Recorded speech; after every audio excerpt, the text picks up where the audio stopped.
Hello, hello, hello. No. No.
Very good evening, everyone.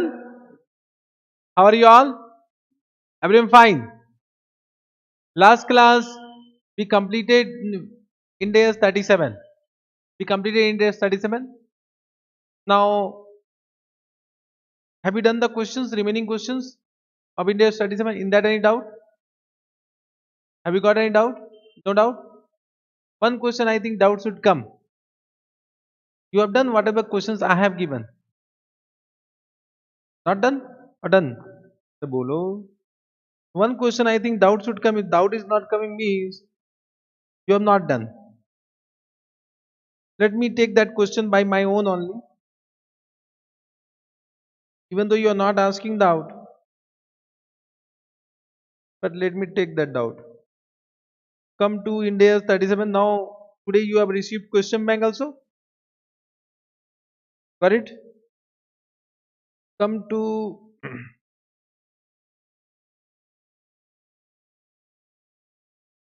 question number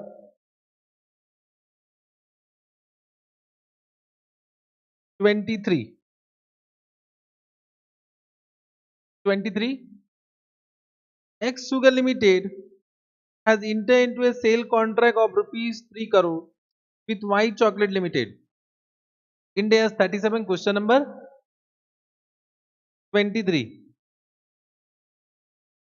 For the supply of sugar during 2001-2002. As per the contract, the delivery is to be made within 2 months from the date of contract. In case of failure to deliver within the schedule, X Sugar Limited has to pay a compensation of 30 lakh to Y Chocolate Limited. During the transit, the vehicle carrying the sugar made accident and the X Sugar Limited lost the entire consignment. It is however covered by an insurance policy. According to the report of surveyor, the amount collectible subject to a deductible clause, that is 15% of claim in the insurance policy, means the insurance claim will be how much? It will be what? 85% of 2 crore 50 lakh. So the cost of good loss they have given, say how much? 2 crore 50 lakh. So how much? 85% of 2 crore 50 lakh. How much it is coming? Well, 2 crore 12 lakh 50,000. So this will be the amount of insurance claim. Before the financial year end, X Sugar Limited received informal information from the insurance company that their claim has been processed and the payment has been dispatched for 85% of claim amount. Meanwhile, White Chocolate Limited has made a demand of 30 lakh since the goods were not delivered on time. So it is a question of reimbursement, provision as well as reimbursement. So of course there is no doubt about provision. We should create a provision of how much? 30 lakh, because all the conditions are satisfied. Now the question is that for reimbursement, should we create reimbursement asset or it should be disclosed in notes to account? Everyone? The doubt is for reimbursement. What do you think? It is given that before the financial year, X Sugar Limited received the informal information from the insurance company. So whether there is any virtual certainty, whether there is any virtual certainty, yes or no? No virtual certainty. Why? Because just try to understand. They received an informal information. This is not a formal information. It is an informal information. So it is not virtual certainty. If suppose they receive some formal information from the insurance company, then it becomes virtual certainty. So can I say from this question we can understand from this particular word there is no VC. VC means what? Virtual certainty, and therefore can I say it will be only disclosed as a contingent asset in notes to account and will not recognize any reimbursement asset as separately. Understood? Have you understood this point? I'd like to take one more question. I hope that question also I have given as what? Question number.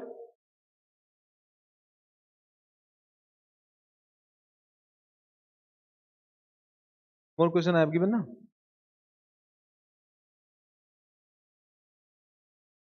You are not asking doubt means you have not done.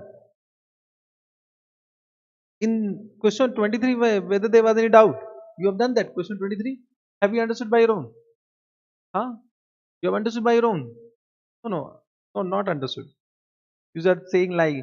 Okay, they could just try to understand. When you have understood this solution, but why there is no virtual certainty, that you need to understand. That you have understood why there was no virtual certainty. Because of informal information. That word was critical. That word was critical. Understood?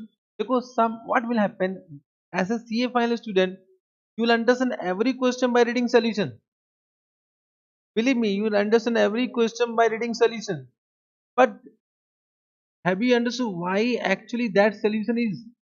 Because same question will come in exam. In that time you don't have solution.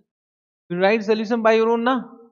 You need to understand what is the reason behind that. Why we are recognizing a reimbursement asset and why we are not recognizing reimbursement asset, that we need to understand. Correct? Now this question I hope you have done 27. Any doubt in this? You have understood by your own? No, means not done. Chalo, I will do. During the year QA Limited delivered manufactured product to customer K. The product were faulty and on 1st October 2016, customer K commenced legal action against the company claiming damages in respect of losses due to supply of faulty product. So, who has filed a case against whom? Customer K has filed a case against QA Limited, and QA Limited is the reporting entity in our books. Upon investigation the matter, QA Limited discovered the product were faulty due to defective raw material procured from supplier F. Therefore, on 1st December 2016, the company commenced a legal action against F claiming damages in respect of supply of defective raw material. Now, QA Limited filed a case against their supplier, that is, which company? Supplier F. QA Limited has estimated that its probability of success of both legal action, the action of K against QA Limited and action of QA Limited against F is very high. Now, if you read this sentence, what is the meaning of this sentence? बताओ. What they said, QA Limited has estimated, because we are doing this question from QA Limited point of view, they need to only estimate. So QA Limited has estimated probability of success of both legal action of K against QA Limited and action of QA Limited against F is very high. So what does it mean? Now, that we have understood. I am not asking the solution. I am asking the action of K against QA Limited, so whose chances of winning is high? Means in this case the probability of success for K is very high. Means probability of loss for QA Limited is very high. Therefore, from QA Limited point of view, we need to recognize provision. Means we need to think about provision or contingent liability. An action of QA Limited against F is very high. Means the probability of success of QA Limited is very high. So we need to think about what inflow, possible inflow here. On 1st October 2016, QA Limited has estimated that damages it would have to pay K would be 5 crore. This estimate was revised to 5.2 crore on 31st March 2017 and 5.25 crore as on 15th May 2017. This was eventually settled on 1st June 2017 when the company paid damages of 5.3 crore to the K. Is what they want to say. Let us understand. We are doing question number 27 in days 37. In days 37. Okay, there are two cases. One is QA who has filed, K has filed, and there is what? QA Limited has filed to supplier F. Understood? So first case was filed on 1st October 2016. Then one more date is given 31st March 2017. Then one more date has been given 15th May 2017. 15th May 2017. Then it was actually settled on which date? 1st June 2017. 1st June 2017. They have given 4 dates. What are the estimation? Can you give me? On 1st October, what was the estimation? 5.5 crore. Then next 5.2 crore. Then 5.25. Then 5.3 crore. So these are given. Okay, this is the actual amount paid.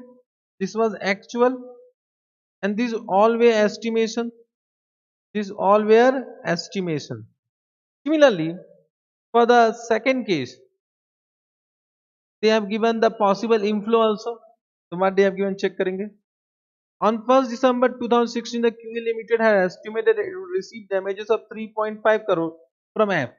This estimate was revised to 3.6 crore on 31st March 2017 and 3.7 crore as on 15th May 2017. This case was eventually settled on 1st June 2017 when F paid 3.75 crore to QA Limited.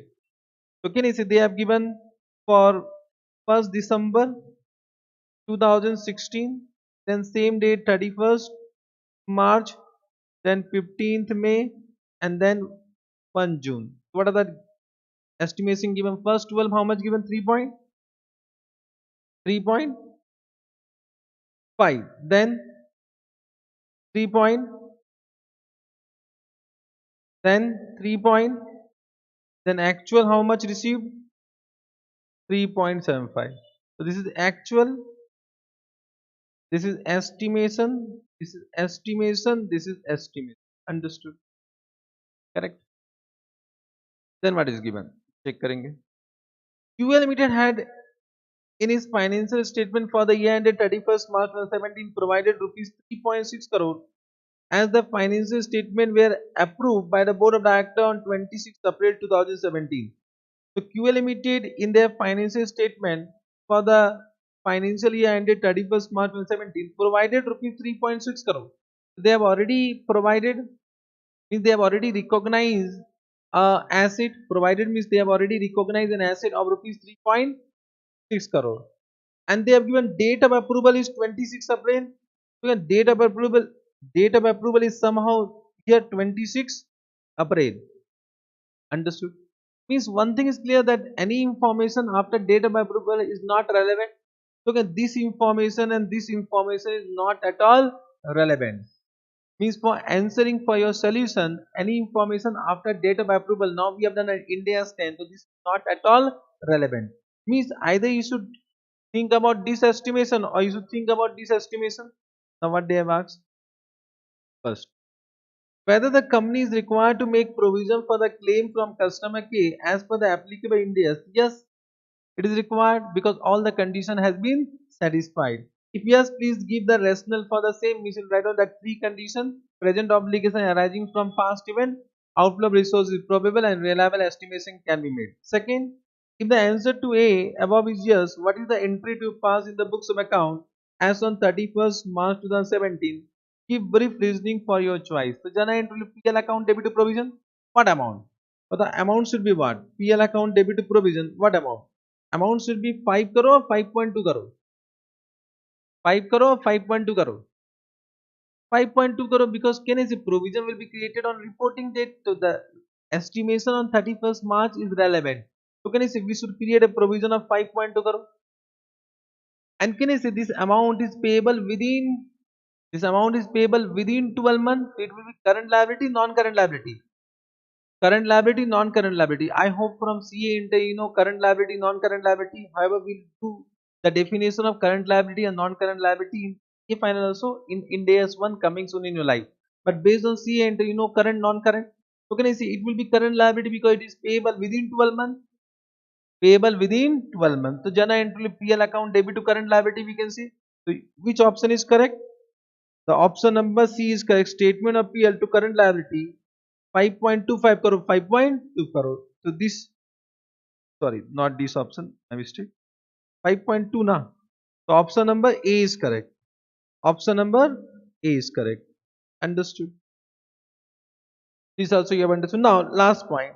What will be the accounting treatment of the action of QA against supplier F as per applicable Indias? My question to you all. Okay, this will be a reimbursement wala case. So should we recognize the reimbursement asset? Should we recognize the reimbursement asset? Can you see it is given that probability is very high. Probability is very high. So it is highly probable. Whether highly probable means virtual certainty? No. Highly probable does not mean virtual certainty. Virtual certainty means chances should be more than 95%. So if question is silent, always will assume there is no virtual certainty, and therefore we should not recognize any asset. Can you see it will be contingent asset, and contingent asset require disclosure in notes to account of financial statement. So that answer has been given. QA Limited shall not recognize a contingent asset.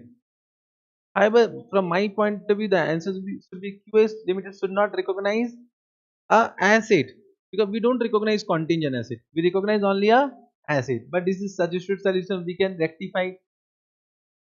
Here, the probability of success of legal action is very high, but there is no concrete evidence which makes an inflow virtually certain. Hence, it will be considered as contingent asset only and shall not be recognized. Means it will be only disclosed. Correct. This type of question can be asked. Any other question in which you have doubt? Any other question in which you have doubt? There was one more question in which doubt may come.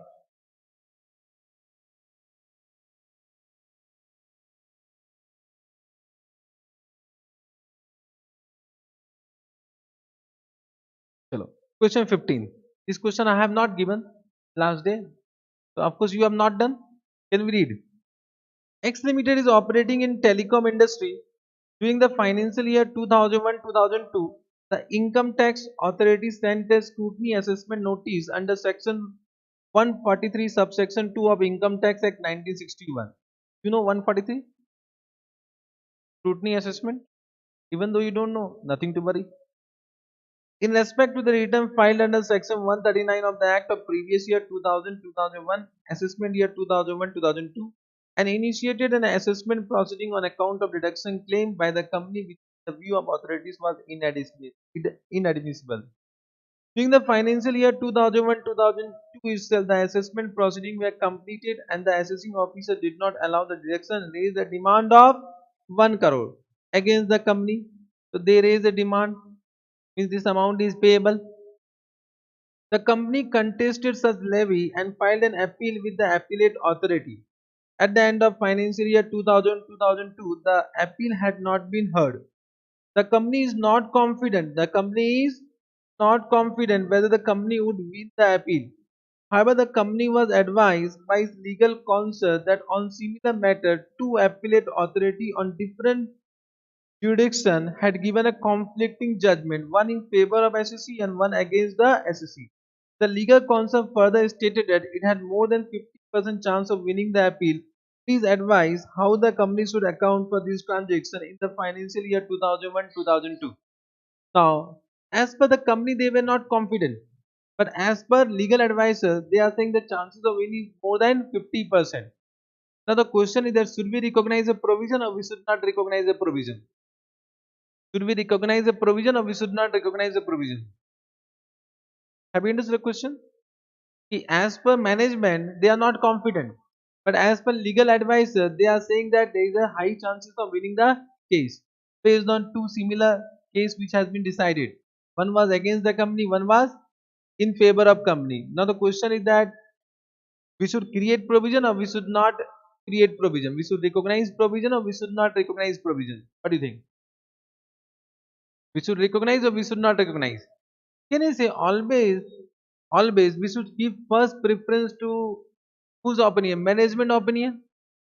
Management opinion. And can I say from this question, even though legal advisor is saying they are 50% confident, but there is no evidence for that, because one case was decided against the company and one case was decided in favor of company. Are you able to understand? Therefore in this case provisions should be recognized based on management opinion, understood? So you can read the answer. So based on management opinion, yes, the company is not confident that whether it would win the appeal. By taking into account the opinion of legal counsel, it is not sure whether company would win the appeal. So we are not sure. Correct? On the basis of such evidence, it is more likely than not that present obligation exists at the end of reporting period. Therefore, they should recognize the provision of 1 crore. So this is also one doubt. Whatever question I am doing, just write down these are all questions which we have done in class. Understood? So I only do those questions where doubt will come. Whatever questions I am doing, that you highlight, because that question only doubt will come when you do self study. Other question doubt may not come. Understood? Now, any question whenever you are doing, if doubt is coming, you can ask me in the class. Suppose we are in day 20, then also you can ask me in the class doubt regarding in day 37. However, I will suggest that you should complete all the questions as soon as possible.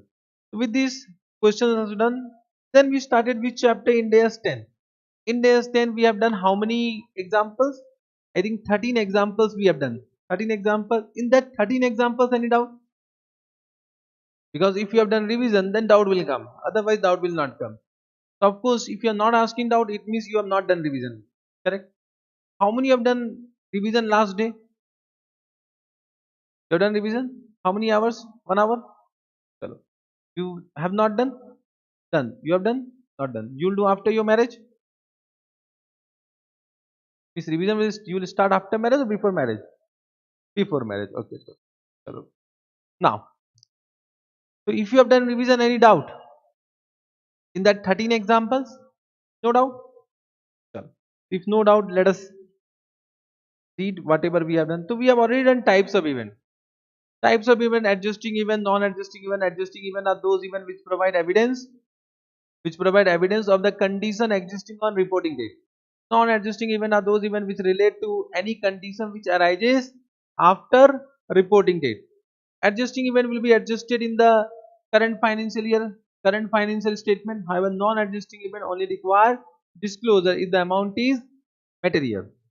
Now, some examples of adjusting event is given. Mostly these all examples were covered in my example, whatever we have done in class. Let us read one by one. The settlement of court case after reporting date. I have taken one example. The settlement after reporting date, case 1, case 2, case 3 I have done. This has been done. It is an example of adjusting event. The bankruptcy of customer that occur after reporting date. This also I have taken one example. Bankruptcy. The sale of inventory after reporting period may give evidence about the NRB at the end of reporting period. One example I have taken this also. Sale of inventory will give evidence about NRB on reporting date. You remember? The determination after reporting period of the amount of profit sharing or bonus payment. This I have not taken. Normally, can I say employee are given bonus based on profit. The profit is not known on 31st March.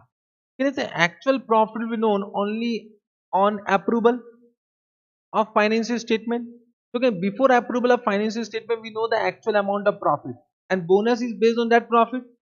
So, of course, can I say it is an adjusting event? The bonus is calculated based on profit, and that actual amount is known before approval of financial statement. It become an adjusting event.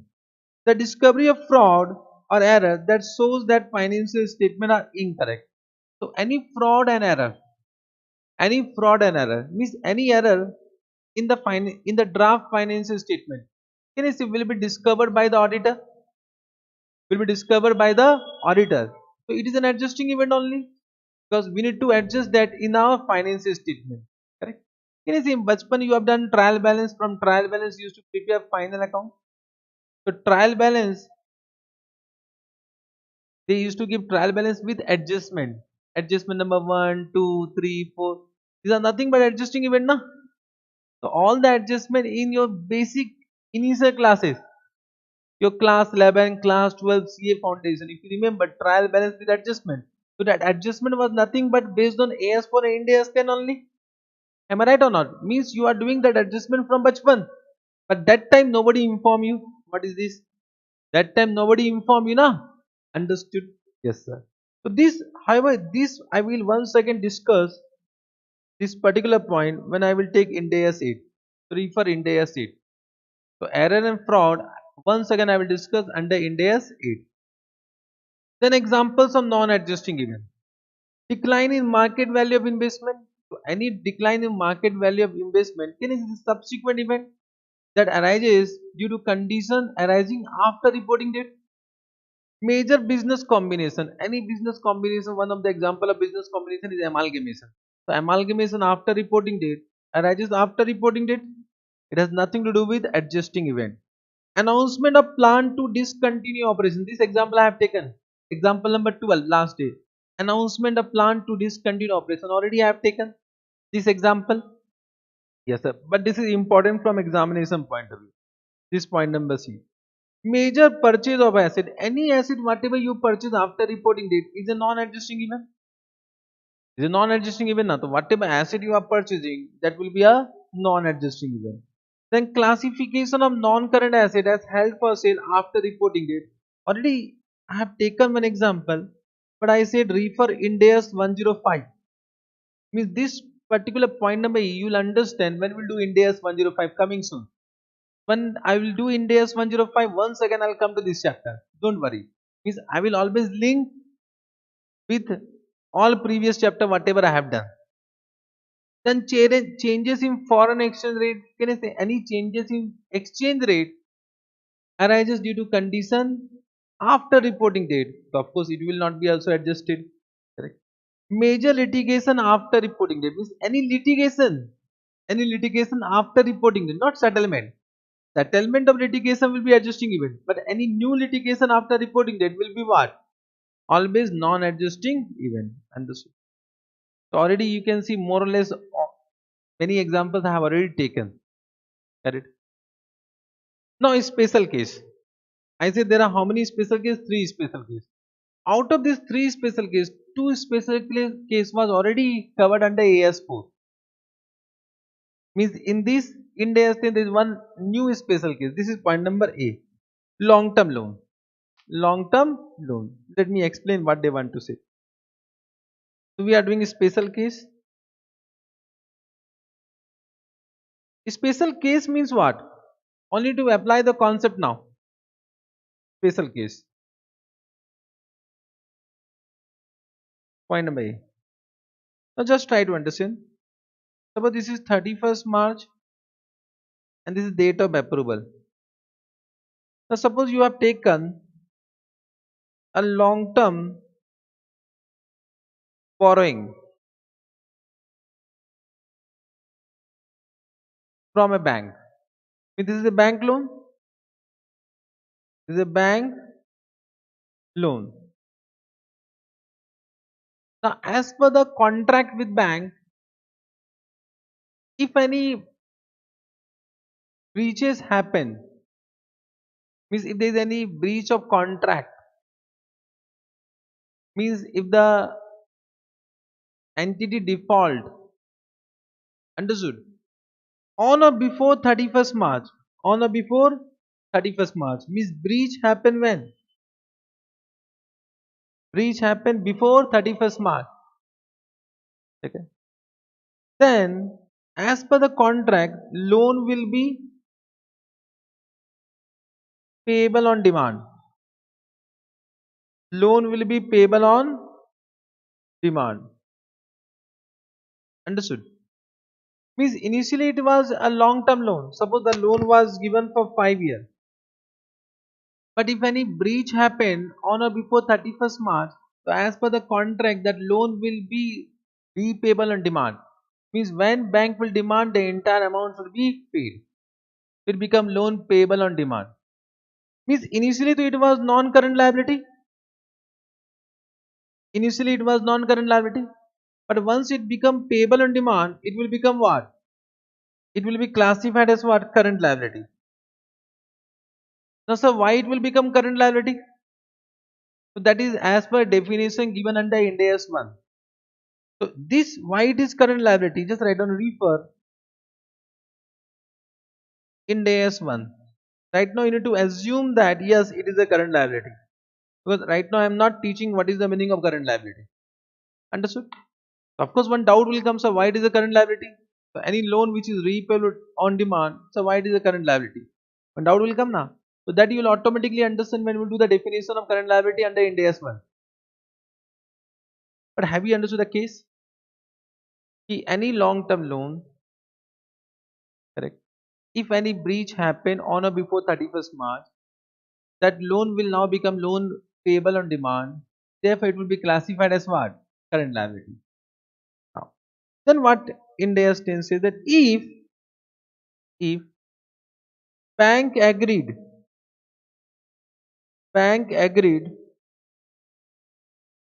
not to demand, not to demand payment. Understood? Not to demand payment after 31st March before approval of financial statement. So bank agreed not to demand payment after 31st March before approval of financial statement. Now it is a point of this chapter. Now we come in this chapter.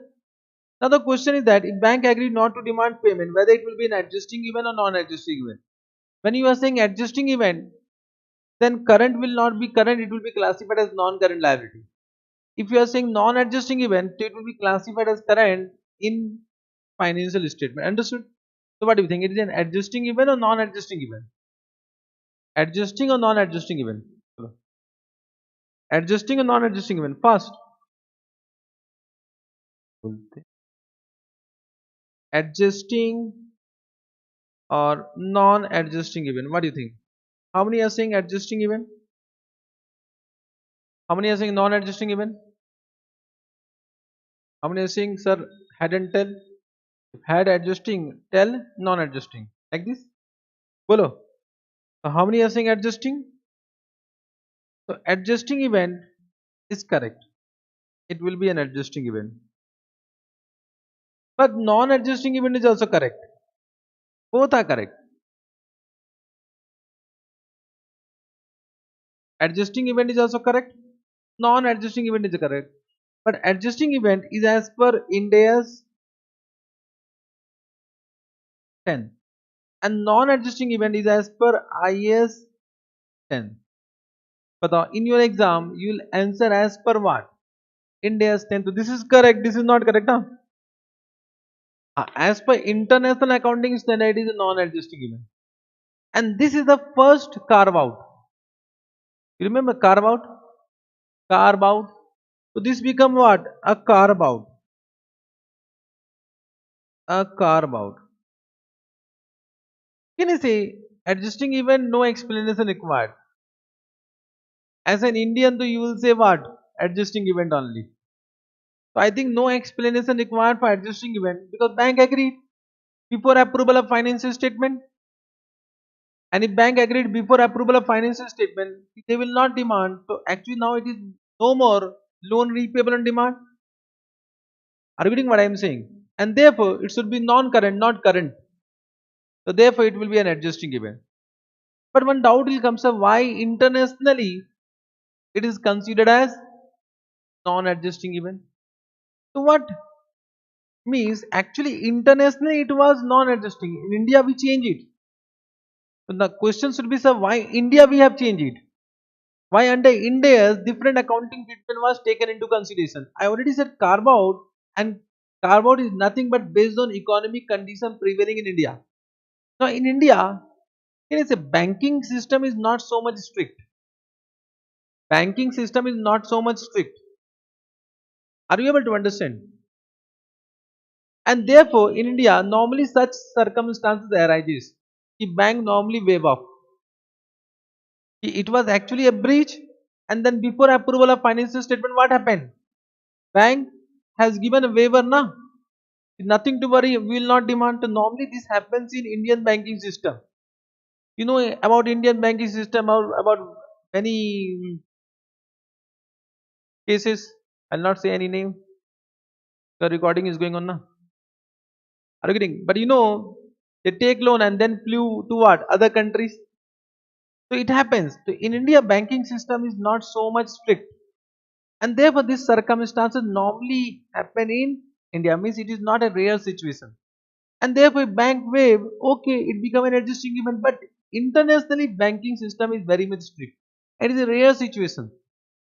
The bank is giving a waiver. It is a rare situation.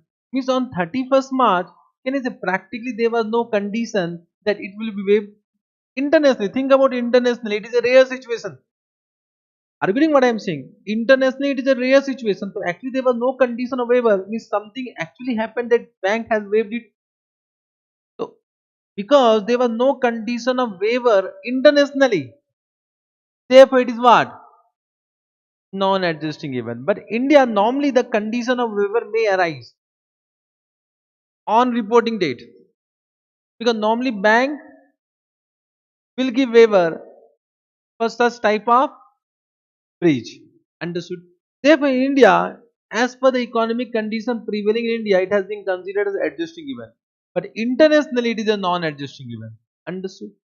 In exam, if question is silent, you will give answer based on what? India's. Don't become expert and don't give any alternative answer also. Internationally, sir, I went to foreign country. Now I'll give answer based on foreign country. No, no, no. So don't give till they ask. Don't answer as per IAS thing. In MCQs they can ask. As per India's 10 and as per IAS 10, which answer is correct? Correct? Correct. So now let us read. Whenever there is a breach of material provision, material provision means already I said in India, banking system is not strict. Means if there is a minor default, very small default. So normally can I say it will not be considered as breach only in Indian banking system. Suppose bank requires some document to be submitted by 31st March and we have not submitted the document. So can I say it is a minor breach? I will say, sir, I was busy in my marriage. Give me 2 days more time. I will submit it. Nah. Normally it happens. And because of that reason, loan will not become repayable on demand. Nah. So in Indian banking system, minor default will be always ignored and it will never become loan repayable on demand. It means we are only considering major breach which happened on or before 31st March. So they have said material provision. Material means what? We are only considering major breach. Major breach. So can you give me some example of major breach? Correct. Major breach means what? Suppose you need to submit some quarterly report a profit every year and you are not submitting that. So can you see? Then there is a chance of fraud. So you need to submit some profit information every quarter and you are not submitting that. So that become what? Major breach. Or there may be some other condition which you have not satisfied. Correct. So whenever there is a breach of material provision in case of long-term borrowing, understood? On or before reporting date, with the effect that such loan become payable in demand, that is current liability. Such loans shall be classified as non-current liability, means adjusting event. If the lender, means bank, agree not to demand payment before approval of financial statement for issue. Understood? Means, if I further explain it, breach of contract of long-term borrowing on or before reporting date. If it is minor default, ignore it. Then it will be current ki non-current. Non-current only, then it will be classified as non-current liability. Ignore minor default in India. Major default. Major default before 31st March, but the bank agree not to demand before approval of account, then it will be current non-current. Non-current. In other case, means bank has not agreed before approval of financial statement, then it will be what? Classified as current liability. Understood? Carve out. As per IS 10, rectification of any breach after the end of reporting period is what? A non-adjusting event. Is a non-adjusting event. Any breach, they said any breach, whether material or immaterial. So as per IS 10, it can be minor breach, it can be major breach, any breach. Correct? Now, so including what? Including minor default. Have you understood what I am saying? Understood this point? Chalega. Special case number A done. Now let us come to special case number B, going concern. Going concern. What is the meaning of going concern? What is the meaning of going concern? Uh, Means can I say will continue our operation as long as we can continue. Means there is no intention to liquidate. There is no intention to liquidate. And can I say normally our financial statement is based on which assumption?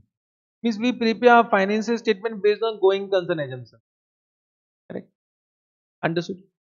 Means what they want to say, just try to understand what India's 10 want to say. Suppose this is what? 31st March and this is what? Date of approval. And we are doing a special point number B, GC.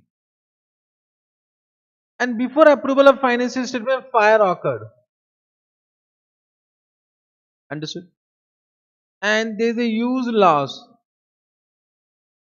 Use loss. Suppose use loss of 200 crore. मान लेते हैं. Correct. Understood? Now my question to you are whether it is an adjusting event, non-adjusting event. Adjusting event, non-adjusting event. Non-adjusting event. 100% correct. So can I say there are 2 points here now. If GC is not affected, if the going concern assumption is not affected, means even though it is loss, but entity has not decided to liquidate, then it is a non-adjusting event. Then it become a non-adjusting event. Only a disclosure is required. But if GC is affected, if GC is affected, then as per India's 10, it become what? Adjusting event. Even though there was no condition, na, means this become an exception to the rule. But just try to understand, if you say it is a non-adjusting event, it will be wrong from user of financial statement point of view. From user's point of view. Suppose in this year you have earned a profit of 1000 crore. Correct? Understood? And if you do not disclose about the non-going concern assumption, so can you say investor will be attracted? But can you say now you are deciding to liquidate? So that information should be given or not? Yes. So what India's 10 says, in this case, now financial statement will be prepared on non-going concern assumption. When I am saying financial statement will be prepared on non-going concern assumption, it means the basis of preparing the basis of preparing financial statement should be changed. Means the basis of preparing the financial statement should be changed, and now will not apply any Ind AS. And now all the assets and liability will be recorded at realizable value. Will be recorded at realizable value. Means can I say we should make fundamental changes in the basis of accounting? We should make fundamental changes in the basis of accounting. Understood? Means can I say this entire financial statement will be redrafted based on non-going concern assumption? Correct? And all assets and liability will be adjusted. All assets and liability will be adjusted to its realizable value. To its realizable value. Understood? Correct. I hope you have understood.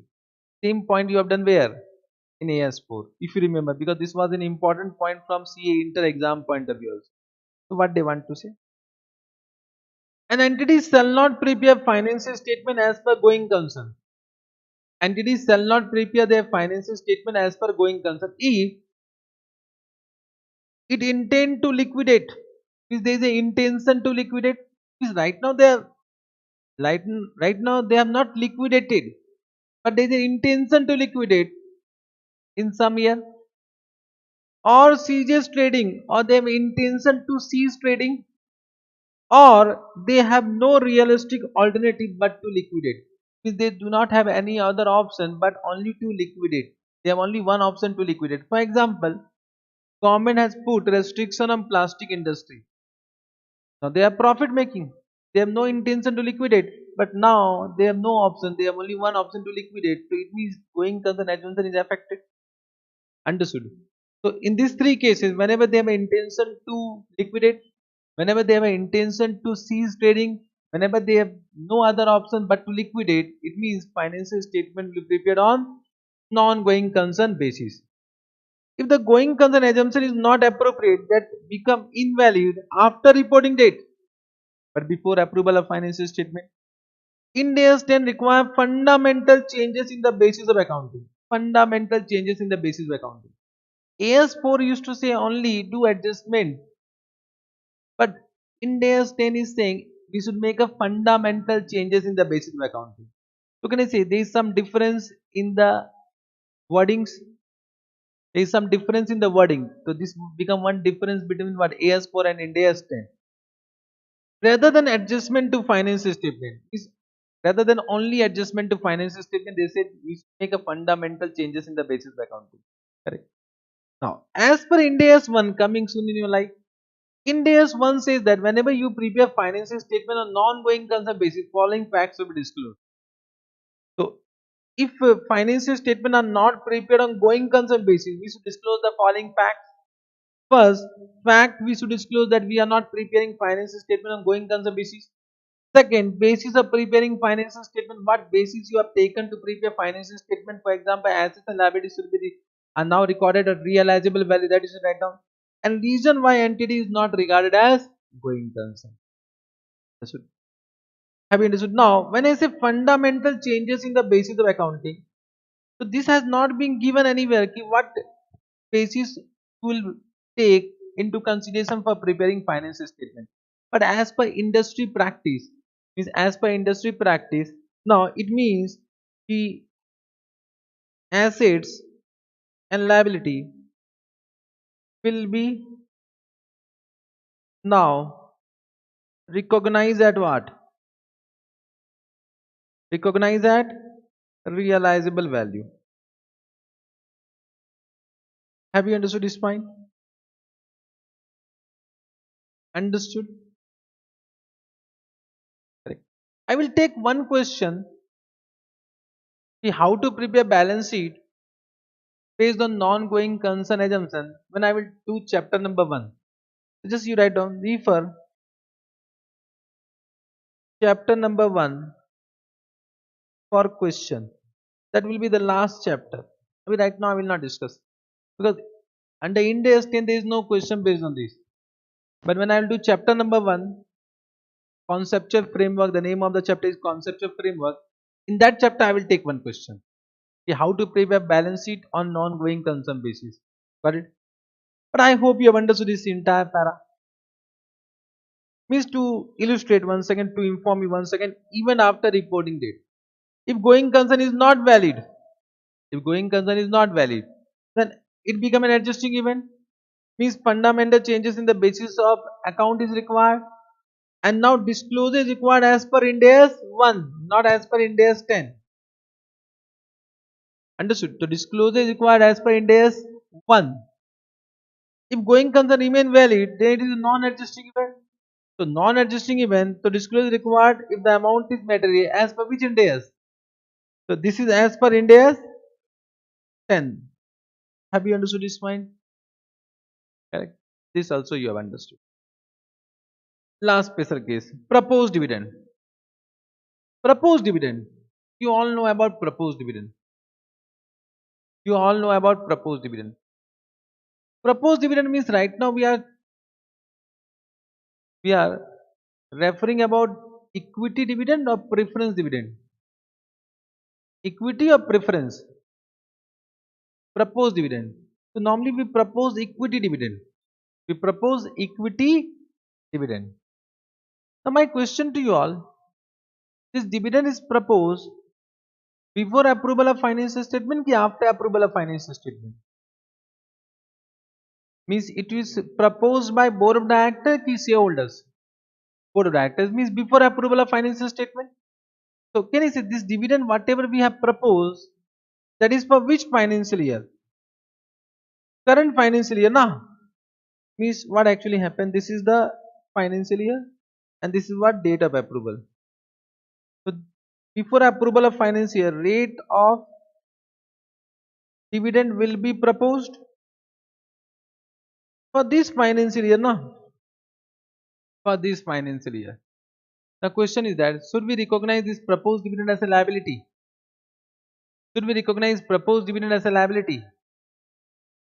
I hope everyone have done your CA enter no journal entry for proposed dividend. So I'm not asking this. I'm asking why. Why it is a non-adjusting event? Why? Because it is related to which year? Relate to current financial year. And if you know the amount, we should recognize, na? I am saying that, na? If you know the actual amount, then we should recognize and relate to which year? Current year. Means I am just saying in this way. Suppose similar example. I mean right now I have said bonus to employee, and bonus to employee was based on profit, and now you know actual bonus before what? Approval of financial statement. This also relate to this financial year. So this is adjusting or non-adjusting? This is to adjusting. Already I have done one example. Now adjusting. The question is that why this is not adjusting event? Why this is a non-adjusting event?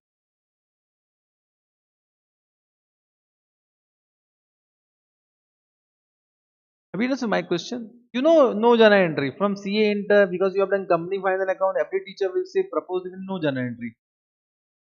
But why? That we need to understand, na? Means in CA enter we have done only what? But in CA final we should do what, why and how. What, why and how. In CA inter only we have done what. Here what, then why and then how. Then it become what? CA final studies. Follow. Why? Not able to answer? अरे बोलना रे. Now my question to you all, this was only proposal, na? Proposal means not yet finalized. Means there is no obligation only. If there is no obligation, means there is no liability only. there is no liability, the question of recognition will not arise now. Are you able to understand? Means there should be first obligation. There is no obligation only. Can you say obligation will arise when it will be finalized in AGM by whom? Shareholders. So it become final dividend. It become final dividend, and within 30 days of declaration it should be paid as per Companies Act. If you know Companies Act. Means case liability will arise from this date. Means on this date, so there was no obligation only. And if there is no obligation, the question of recognition will not arise. And therefore, proposed dividend, no journal entry. Understood? Have you understood? The proposal, it is not finalized. Proposal, it is not finalized. So there is no obligation. Understood what they say? If an entity declare dividend to the holder of equity instrument, to the holder of equity instrument, a new term in your life, equity instrument. New term in your life, equity instrument. So equity instrument will be defined under Ind AS 32, coming soon in your life. So equity instrument is a wider term. Equity share is an example of what equity instrument. Equity share is an example of what equity instrument. What are the other example? Right now I will not discuss. But with this chapter Ind AS 32, you will become expert in equity instrument. But one of the example is what equity shares. Chalega? Have you understood this point? Correct? Yes, sir. So we can say equity share for the time being. So if the entity declare dividend to the holder of equity shares, after reporting date, the entity shall not recognize it as a liability at the end of reporting period. However, such dividends are disclosed as notes in accordance with Ind AS 1. Ind AS 1 require that such dividend require disclosure in notes to account. As per which Ind AS? Ind AS 1, not as per Ind AS 10 or Ind AS 37. Understood? So Ind AS 1 require disclosure of such proposed dividend in notes to account, or as per the requirement of Schedule 3 also. Schedule 3 also requires such disclosure. My question to you all, if it is disclosed, means it will be disclosed in notes to account. So it will disclose in notes to account as a contingent liability. It is not a contingent liability. Have you understood my question? So you have understood disclosures are required. So whether it is a contingent liability or it is not a contingent liability, this proposed dividend.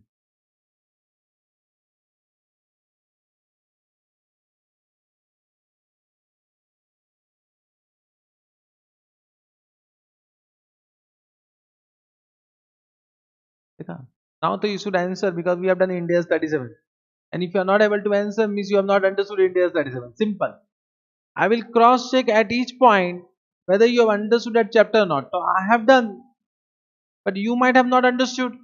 And if you are not able to answer, means perfection has not came. Are you getting what I am saying? अरे बोलना रे. My question to you, it is a contingent liability, it is not a contingent liability.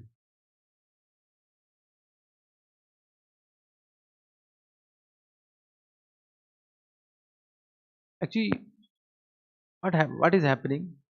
Either you will say yes or you will say no.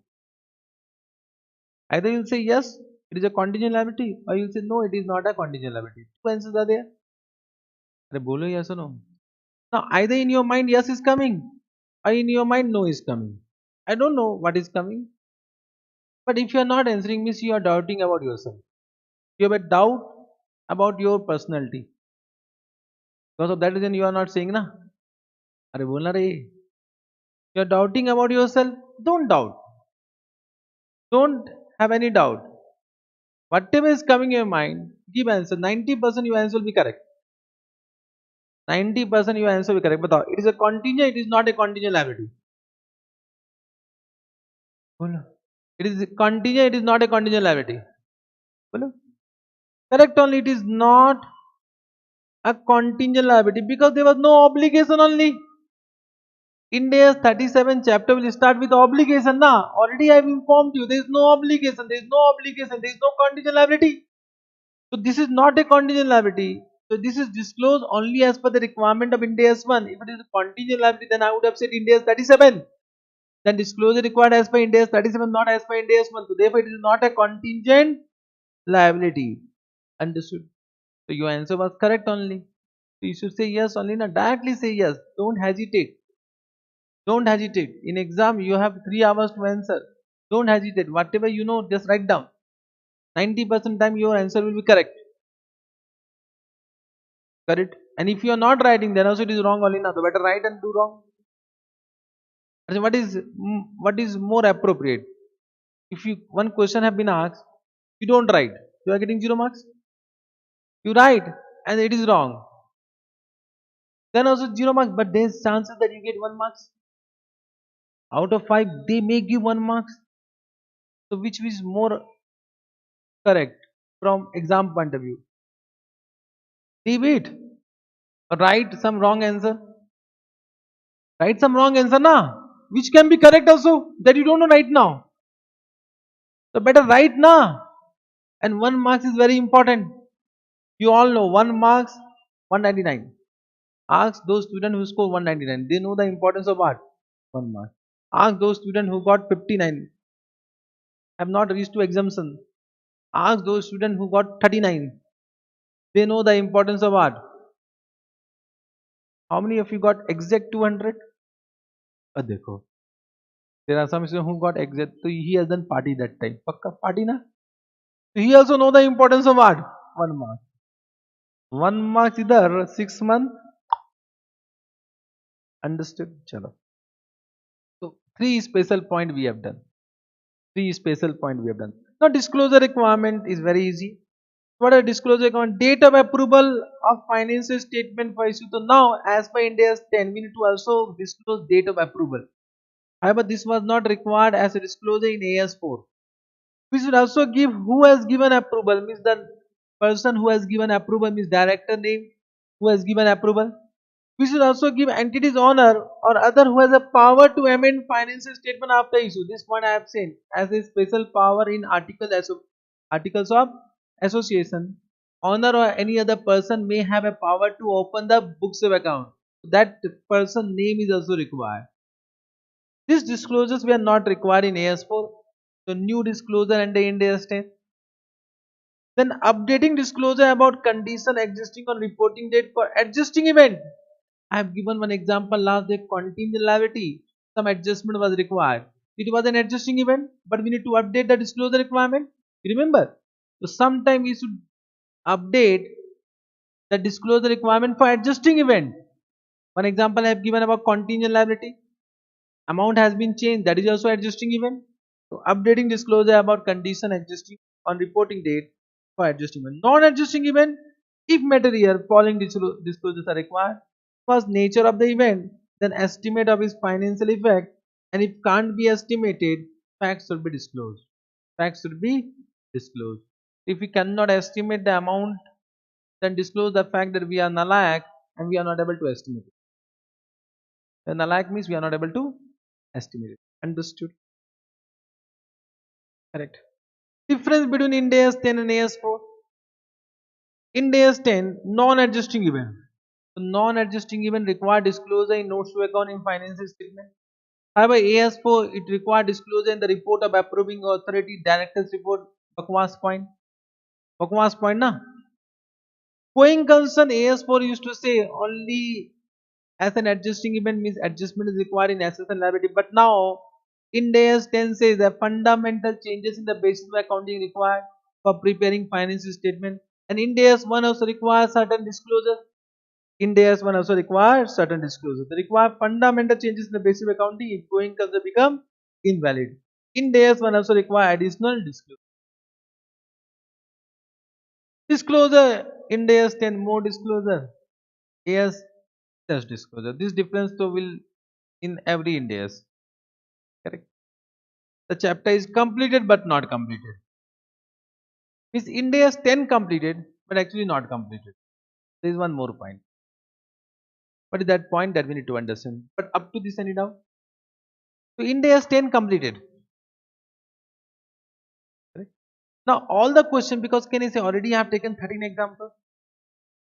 Already I have taken 13 examples. All the questions of this chapter will be you do. I think no doubt will come. But if doubt is coming, you should ask me. So do as soon as possible. Do as soon as possible. Because धीरे धीरे धीरे my increase will speed. Speed will increase. धीरे धीरे my speed will increase. So you will not be able to cope up with me. Correct? Okay. So all the questions of India's 10, your responsibility to do it. Any doubt? I am there for you. Now there is one point. Distribution of non-cash asset to the owner. Owner means what? Holder of equity instrument. Equity instrument means example is equity shares. So distribution of non-cash asset to equity shareholders. But this point is not a point of India's 10. This is a point of Appendix A to India's 10. You can see Appendix A to India's 10. So what is this appendix? So क्या है? Let us understand. As per IFRS, before 2010 it was IAS. Correct. This to you have understood now. Now what happened? There may be some transaction event for which IAS or IFRS may be silent. There may be certain transaction or there is no clarification given. So because of that reason, there may be some doubt in the industry what should be the accounting treatment. For that purpose, there is some committee. For before 2001, it was known as SIC. SIC means what? Standard Interpretation Committee. Standard Interpretation Committee. And after 2001, it became IFRIC. IFRIC means what? International Financial Reporting Interpretation Committee. You want to write down, but not important. So in our syllabus, so we have Indians now. But for knowledge, you can write down. So this committee will interpret and give some accounting treatment for that transaction event for which India is silent or has not given a clarification.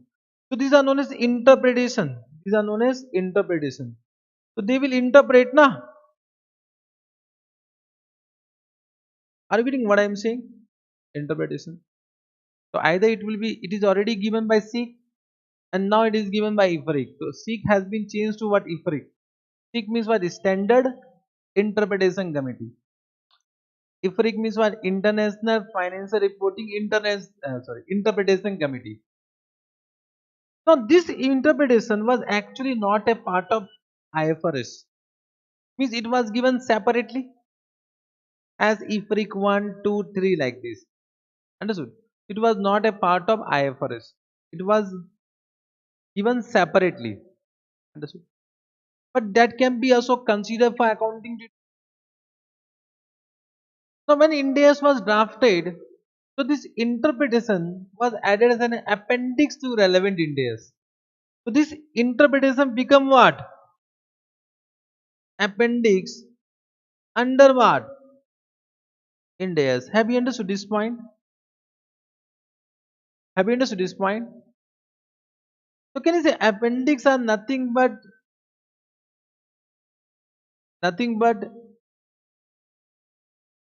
what? Interpretation. For those points for which Indias is silent. Because if hyper is silent, Indias will be also silent. Na? Correct. So it is appendix A to Indias 10. So appendix A to Indias 10 is not Indias 10. So if they ask a question about distribution of non-cash asset to honor, you can't write down as per Indias 10. You need to write down as per appendix A to Indias 10. Appendix is not Indias. Have you understood this point? Correct. Have you understood? Now what is this topic that we need to understand? Topic is what? Distribution of non-cash asset to the honor. So let me first explain the topic. Means right now we are doing distribution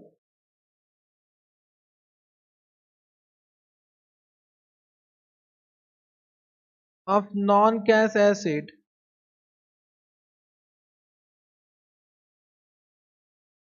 to honor. Honor means we can say equity shareholders. So distribution is nothing but dividend. Dividend, na? Understood. Means we are discussing about dividend. Normally dividend will be in cash, it will be in non-cash. Cash. Normally India has given treatment for dividend which is payable in cash. But India is silent about dividend in non-cash. So one doubt came ki what will be the accounting treatment and how the accounting treatment done, or at what value the dividend will be recognized. Correct?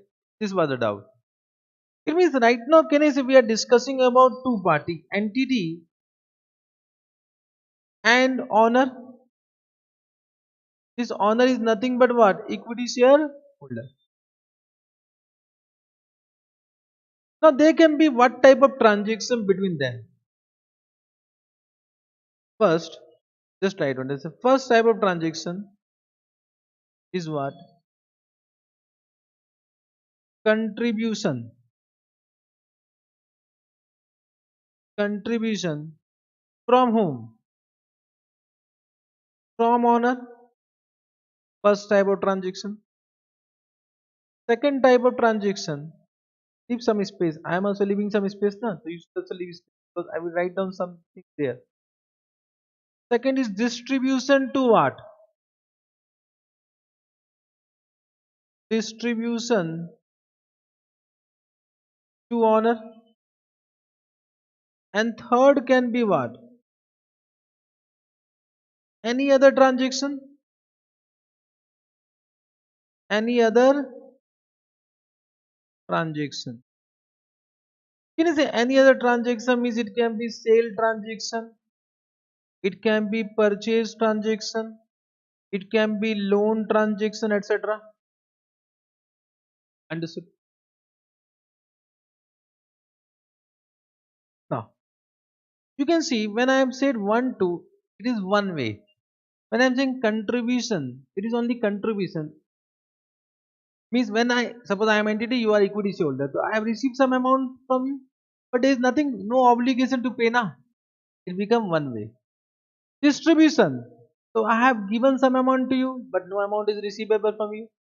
No service is receivable from you. So it become one way. But when I am saying sale transaction, so if I have sold some goods to you, so some amount is receivable. If I say loan transaction and I have received some amount from you, so some amount is payable. It become two way. Understood? So these are known as non-reciprocal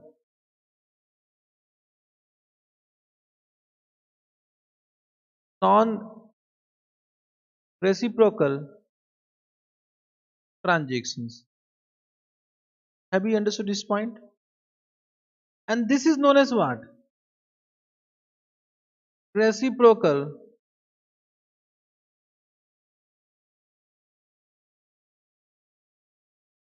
transaction.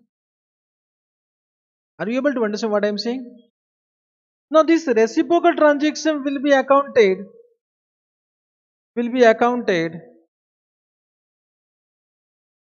as per respective Indias.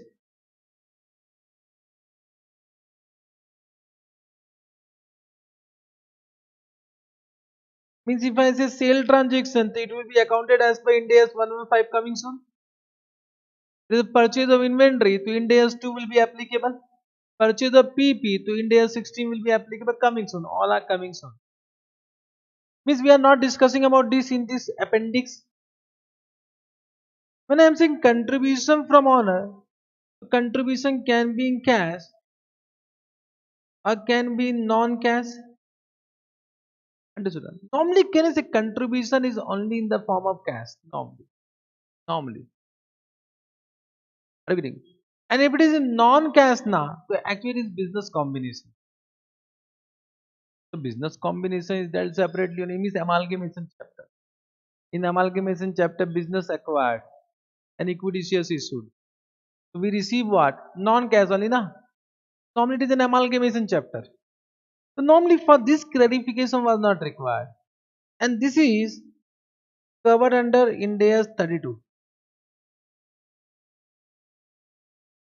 Understood what I am saying? Now distribution can be in cash or in non-cash. Now distribution in cash, there was no doubt because that was covered under what? Ind AS 32. Ind AS 32. But Ind AS 32 is silent regarding non-cash distribution. Someone doubt came, "Ki what about non-cash distribution?" Therefore, this is covered where? Appendix A to Ind AS 10. Have you understood this point? Have you understood this point?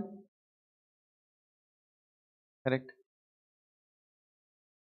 Have you understood this point? I'm just giving what actually I am covering here and what I am not covering here. Whatever I am not covering will be covered in some other Ind AS. But just try to understand when I am saying distribution in cash, if it is covered under Ind AS 32, so any clarification regarding distribution of non-cash assets should be also covered where? Ind AS 32. So from my point of view, appendix is wrongly attached to wrong Ind AS. But can I change it? I can't change it. Can I say Ind AS 10 was for adjusting a non-adjusting event, but in this case we are not discussing about adjusting non-adjusting. Means this topic is not related to adjusting, not related to non-adjusting event. And therefore can I say in wrong Ind AS they have attached it. But we are not here to discuss that now. We are not here to discuss that. अरे बोलना रे. We are discussed that if given, so what is given that sir padana. Simple na. Got it what I am saying. Now let us discuss about appendix A to Ind AS. Are you getting what I am saying? Now you have understood that we are discussing about dividend. We are discussing about dividend. Now dividend can be in cash. It can be non-cash. Now what is the journal entry for dividend in cash? Dividend distribution in cash. That too you can give because you have done in CA Inter. Distribution, you have done journal entry for dividend na? In the books of entity who declared that dividend. Not in the books of shareholders. What journal entry?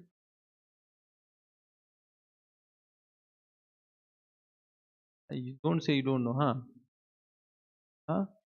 Hello? Huh? Dividend account? Dividend account debit to equity shareholders. Then and then dividend will be transferred where? PNL.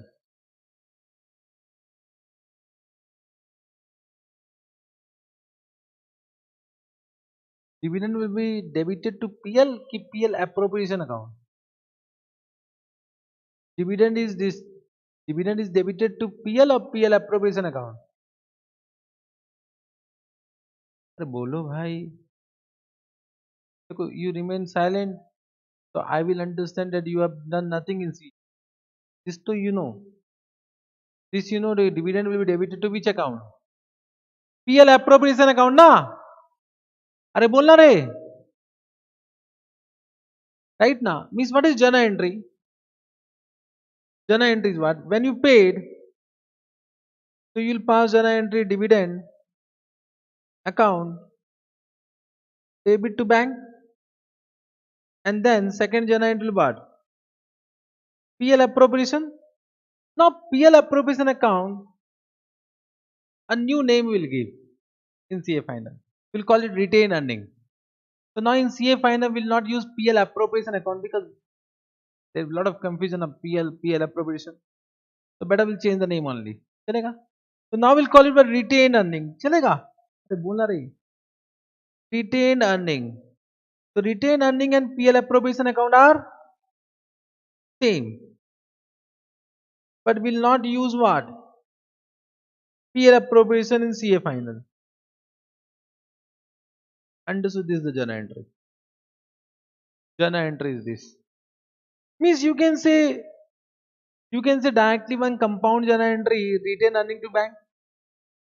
You can say return earning account debit to bank. You can say that also. A compound journal entry you can give. Before I go to non-cash, I would like to ask question about cash. This journal entry that you have done now. In journal entry, no doubt. My question to you all: why dividend is debited to PL appropriation account? Why not to PL? समझे? Doubt you understood? Means when I am saying interest, so interest will be debited to what? PL account or PL appropriation account? Salary will be debited to PL account, PL appropriation account. Rent is debited to PL account, PL appropriation account. So what happened with dividend? And believe me, this is a doubt to every student from what? Class 12 only. Means when I was studying in class 12 and then I came to what CA foundation, then CA inter. I used to have a lot of doubt ki why dividend is debited to what? PL appropriation. Why not PL account? I have that doubt. Whether you have that doubt when you were in CA inter CA foundation, you have understood by your own. So you have asked that doubt to your teachers, or he has only explained.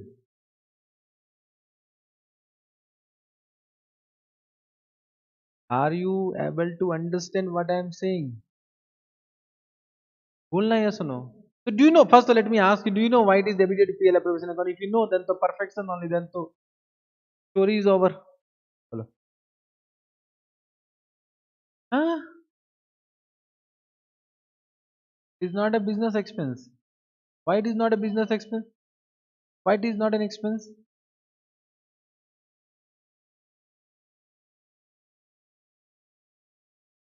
Why it is not an expense?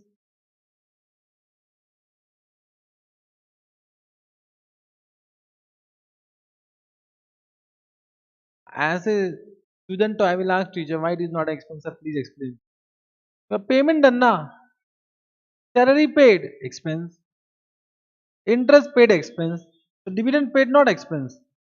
Of course, it is. देखो, one thing we have understood as a CA final student, it is not an expense, therefore not transferred to PL. Because PL means income and expense.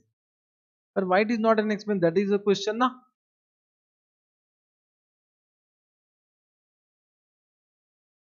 That's why distribution means dividend. Dividend is what? Distribution is nothing but dividend. When you are saying dividend, dividend is nothing but distribution. Can you say salary is distribution of amount to employee? Can you say in this way? Interest distribution of profit to debenture holders. We are distributing profit now. Salary is distribution of profit to employee. Can I say in this way or not? Some profit is given to employee or not? Suppose I have earned 100 rupees. Out of 100, something I am giving to what? Employee. Something I am distributing to debenture holders. Some amount I am distributing to what? The landowner. That is also what distribution only.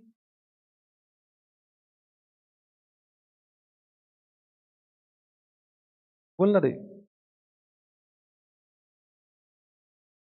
doubt to have.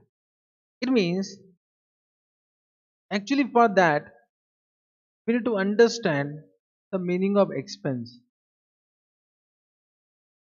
Meaning of expense. What is the meaning of expense?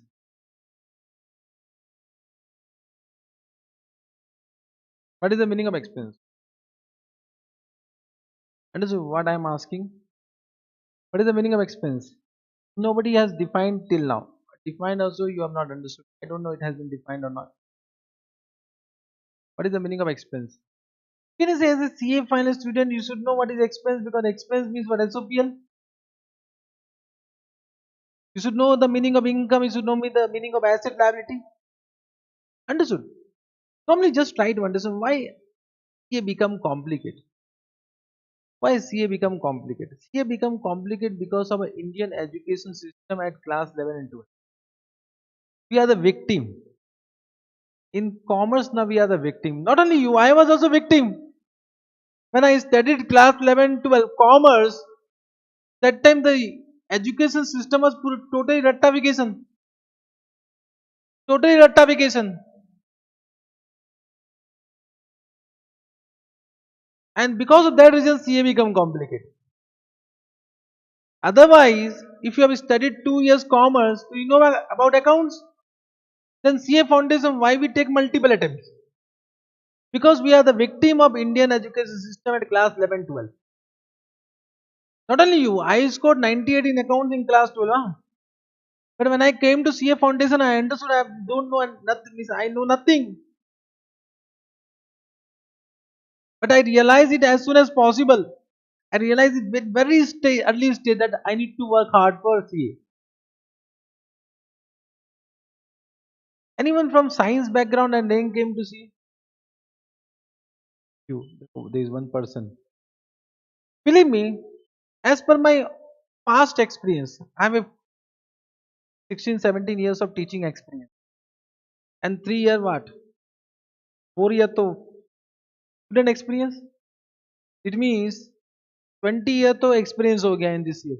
I have never seen any science background student who came towards CA and has not become CA. I have never seen. Means they will pakka become CA. But what happened to commerce student? CA means commerce na? Means I have never seen any science background student and they are not able to pass CA examination. However, they have not studied accounts 2 years. They directly came to CA foundation. They might be from direct entry also. But this commerce student have taken what? 11, 12? Then also struggle where? In CA only. Not only foundation. Foundation ain't the final struggling only. I will not ask how many attempts you have taken. But normally, what is my experience? They will not take much attempt. And they will become CA. What is the reason? Reason is what you know. When we go to science, means science background student. Science. In science classes, the teacher will come. Science is 11, 12 I am asking. 11, 12. 11, 12. In that teacher will come first, they will teach theoretical part. Theoretical part. And then they will go to lab and they will show the practical part. Means practical understanding will come from theoretical point. So first they will teach theoretical point. They will define each term. Am I right or not? And then they will give logic of that through practical whatever informations. If you have taken biology, so they will go to lab. They will take one lizard. They will cut it. I have because I have also done in class 10th that thing. 11, 12 I have not done. But in commerce, what happened? So commerce may the teacher will come. You don't know, they know. They will quiz. Teacher will come. First day or second day. I don't remember what they have done in first day because we have not understood anything. But after some classes, they will say, "This is balance sheet, bacha. This is balance sheet. T से balance sheet. Asset will come यहाँ पर, liability will come यहाँ पर. This is asset. Building is an asset. अच्छा sir, asset. Okay. Inventory तो they will not say. Stock is an asset. Write down बच्चों. अच्छा, correct. We have written. Then all asset will be written. All liabilities will be written with capital. And they will not define asset. They will not define liability. They will say this is what PL account. All income will come यहाँ पर, all expense will come यहाँ पर. They will only give the examples of income and expense and this जा रहा है. Question will be asked, income expense will prepare balance sheet SOP match हो गया, मजा आ गया. But what is asset? What is income? What is expense? What is liability? They have never given only. Believe me, in class 12 you have done provision. They will say provision will come in debit side. And we should write on debit side. In SOPL. But what was provision? Nobody explained. That time nobody. Abhi to we have done India's, that is when you become perfect in that. But provision for doubtful debt journal entry you are doing from class 12 or class 11, I don't know. So can you see, here they are teaching first practical thing and theory nothing, no theory. No theory.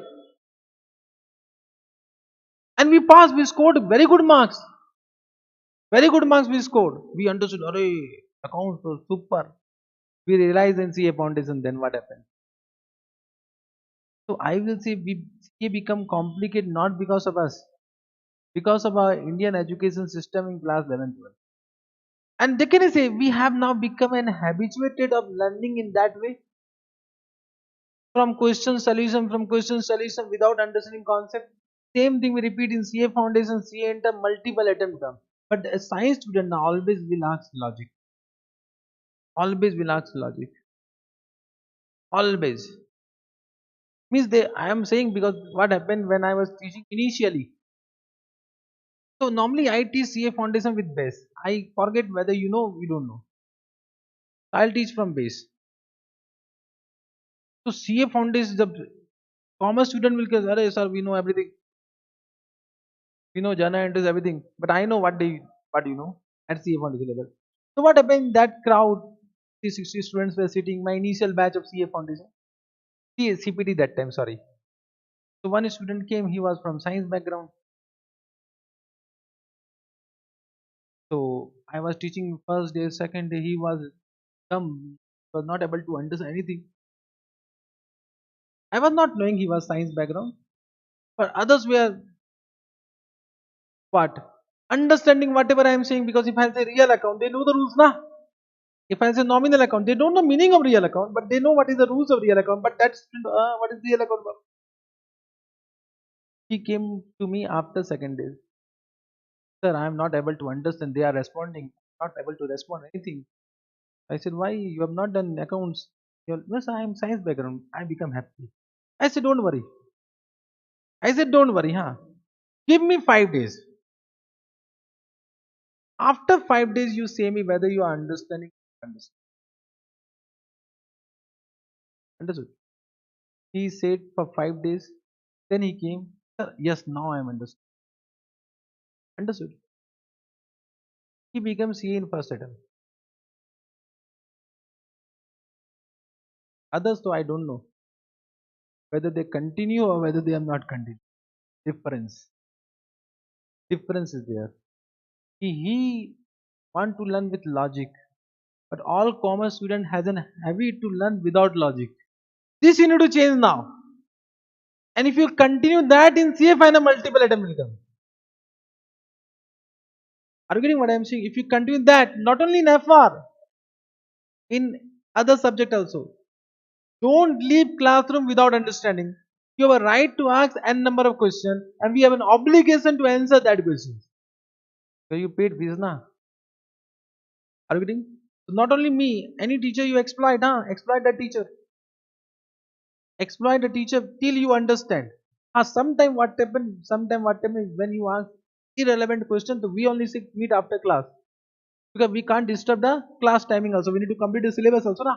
But can you say till you understand, you should not leave classroom. This you should make an habit. कसम खाओ बोलो God promise. बचपन बोलते थे God promise. Anyone whom you love, you can take his promise or her promise. God promise will not leave classroom till we understand. Till we understand. And it should not only for FR, huh? It should be all subject. All subject. Not only for FR, huh? If you are killing me, kill others faculty also. Correct? Okay, तब मजा आएगा. Then मजा आएगा ना. Correct? So this expense, what is the meaning of expense? From expense I went there, but chalo initial classes I will say that much. After 10 class, now believe me, once 10 class over now, when we come to धीरे धीरे CA final level, you think that you are able to answer everything. You will only realize because first I have changed you, and second you will apply common sense. I mean, right now it is quite possible that you are not able to apply that, but expense. What is the meaning of expense? So expense meaning is actually given in framework chapter. It is not defined in any AS or Ind AS. So expense means what? Decrease in asset. I'm just writing right now a meaning. Detailed discussion we'll do in some chapters only. Chapter number 1. decrease in asset or increase in liability?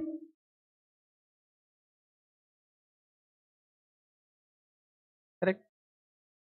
With a corresponding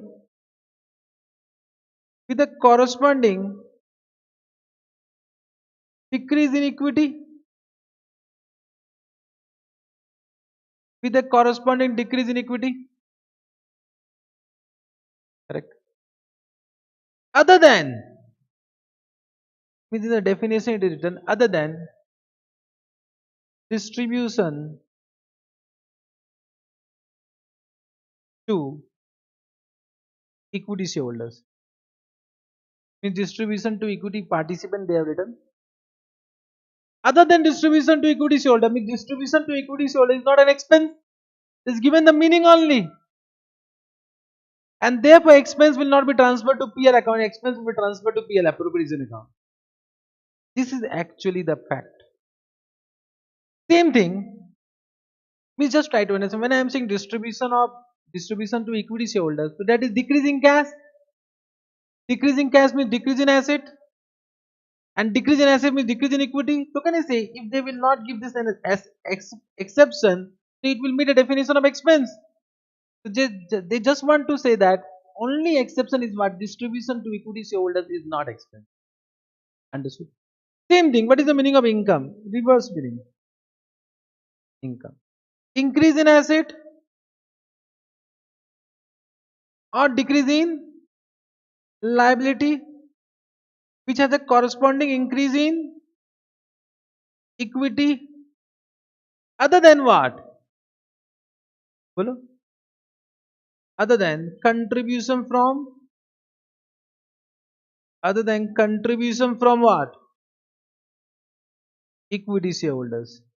Now when I am saying contribution from equity shareholders, so the can I say cash is increasing, the increase in asset and a corresponding increase in equity, so it will also meet a definition of income. Therefore they said other than what? Contribution from. This become meaning of income and expense.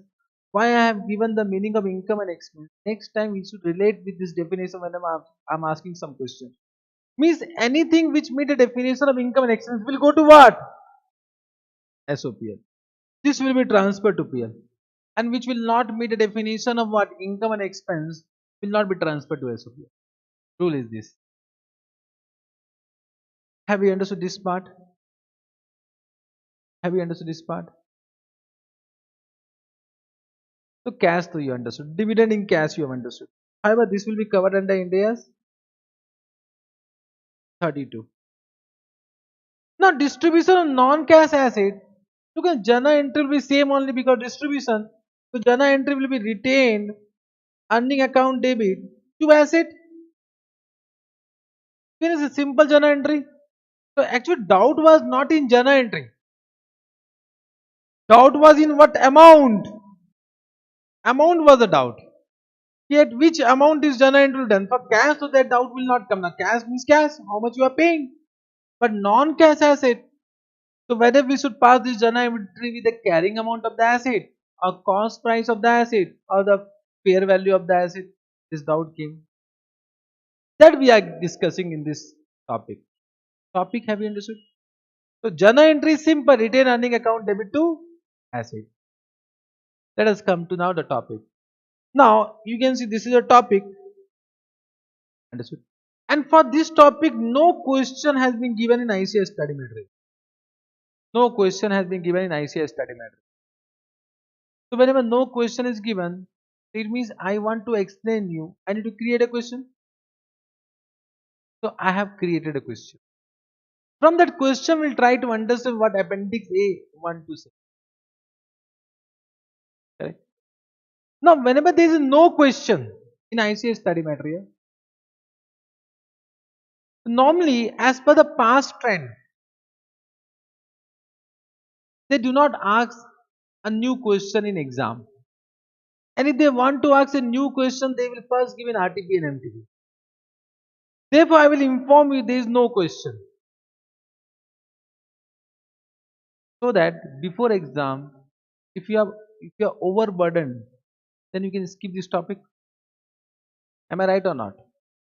But now because of MCQs, question can be asked.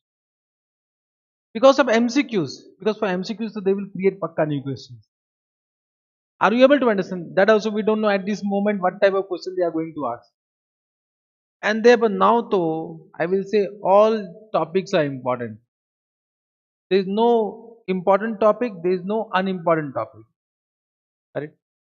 So now I hope you have understood the concept. Can we start doing the question without reading the concept?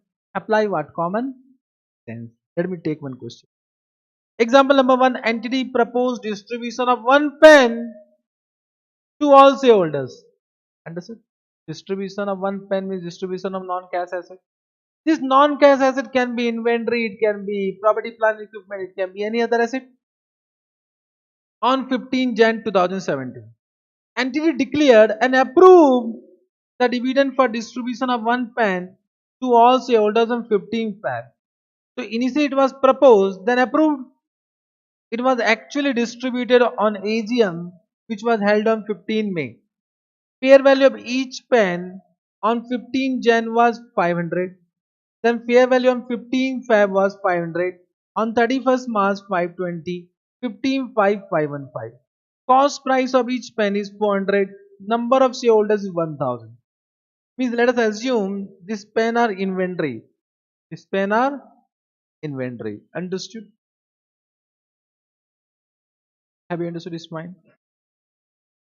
So you need to give journal entry. Don't refer solution. Don't refer solution. So we are doing example, and you should write them from India's Saran's book. This is from India's book. The example is given in India's Saran's book. So you can see how many dates are given. 31st March. Before 31st March, 15 Jan, and then 15 Feb, and then there is a 15 5. This is one accounting year. This is second accounting year. This is the date of proposal. This is the date of approval. This is the date of distribution. And this is the reporting date. Now you will give me the journal entry. 15 Jan on proposal. What journal entry? 15 Jan 2017. 15 Jan 2017. What journal entry? No journal entry. Excellent. Excellent, na? Proposal, no journal entry. Because there is no obligation to distribute. No journal entry. Simple, na? 15 Feb. Now it is approved. So approved. So can there is an obligation to distribute. So what journal entry you only say? Bolo. Retain earning. Retain earning. Account debit to what? To what? Bank. Now the actual distribution will take some time. It is only what? Approval. So can you say one liability will be created? A liability to distribute. We write on dividend payable, na? Dividend payable only. This dividend payable is in the form of what? Non-cash asset. Dividend payable. But at what amount? What amount? But the interest should be based on fair value of pen or cost price of pen. You only say. Apply your common sense. So we distributed one pen to 1000 shareholders. So we'll do 1000 into cost price ki 1000 into fair value of pen. What do you think?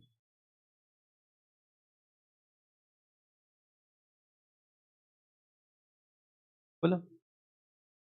It should be based on fair value ki cost price. You purchase at cost price, but now you are distributing that. So this journal entry should be based on cost price or fair value. Whatever is coming in mind, just say. Don't think much. Just have confidence on your answer. Don't doubt. If it is coming fair value, say fair value. If it is coming cost price, cost price. I will only rectify it now. But either of these two should be your answer. Cost price or fair value? How many are saying cost price? How many are saying fair value? Those who are saying fair value. Why fair value? Can you explain? Just try to understand. Suppose you want to pay dividend in cash. So first you will sell inventory, then cash will come na. So you will sell inventory at cost price ki fair value. So that much cash will come and that much can be given as what? Dividend. So your dividend is based on fair value ki cost price? Fair value. Suppose you want to declare dividend in cash. So cash will come on sale of inventory only. So first you sell pen, you realize cash. So how much is coming? That is based on fair value, the cost price. So sale is done at fair value. So if you are distributing pen, it means distribution should be based on a fair value of asset. Common sense. Common sense. Understood? I'm coming to you. So can you see it will be 1000 into what? What is the fair value on this date? 500 only na? 500. It become how much? 5 lakh. What is your doubt? Doubt is what? No, no, no, no, no, no. Yeah, I'm not recording sale. I'm not recording sale. First thing. You are saying it is not an actual sale. So I'm not recording sale. Your question is not relevant. You are saying it is not an actual sale. So why we are recording sale?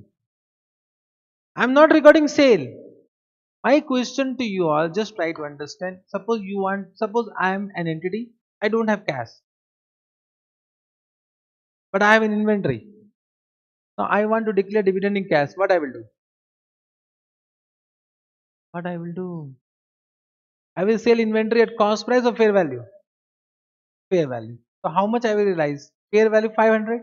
So that 500 cash is available now. So how much dividend I am paying? Equal to the fair value of inventory. That is 500. So dividend amount is equal to the fair value of inventory now. Simple logic. Means instead of giving cash, I am giving what? Inventory. For example, change karo. Without आया. Correct? Suppose, just try to understand. Suppose there is an obligation to pay rupees 10,000 to you. There is an obligation to pay 10,000 to you.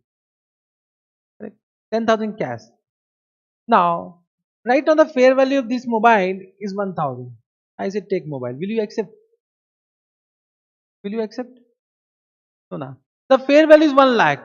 Will I give? The right payable is 10,000 and the fair value is 1 lakh. Will I give? No. But if the fair value is 10,000, so I can also give and she is also happy. I am also happy. She is also happy. You are happy now? Okay, sir. Don't give me cash. Give me your mobile of worth rupees what? 10,000. It means whatever I am paying, it is based on fair value or cost price? Fair value. Now happy? Now happy? I said apply logic. If you apply logic, you will get answer from your own. I will explain. Correct? Now can you say after this 31st March came? Now 31st March, the fair value of pen increases from 500 to 520. Now any adjustment is required. Just adjustment is required with the difference amount. What journal entry you will do? Batao. 500 now become 520. So any adjustment required? You said yes. So what journal entry? Retained earning account debit to dividend payable. Dividend payable na? Dividend payable. With what amount? 1000 into 20 na? That is 20,000. Have you understood this point? So what appendix A to India's 10 says that on reporting date, the dividend payable should be reassessed and any increase or decrease should be adjusted to retained earning. Normally just try to practically the fair value of pen will not increase or decrease within 2-3 months. Huh? This example I have created to explain the concept. Normally fair value will not increase drastically 1 month, 2 months. Nah. And if it is gold, it can change. Suppose it is gold pen. Suppose it is a gold pen. Golden pen. Now they happy. Now actual distribution will come on 15/5/2017. Now once again 520 become what? Fair value 520 become what? 515. So decrease. So you need to once again adjust it. What journal entry will do? Dividend payable will decrease now. Dividend payable account debit to retain earning by what amount?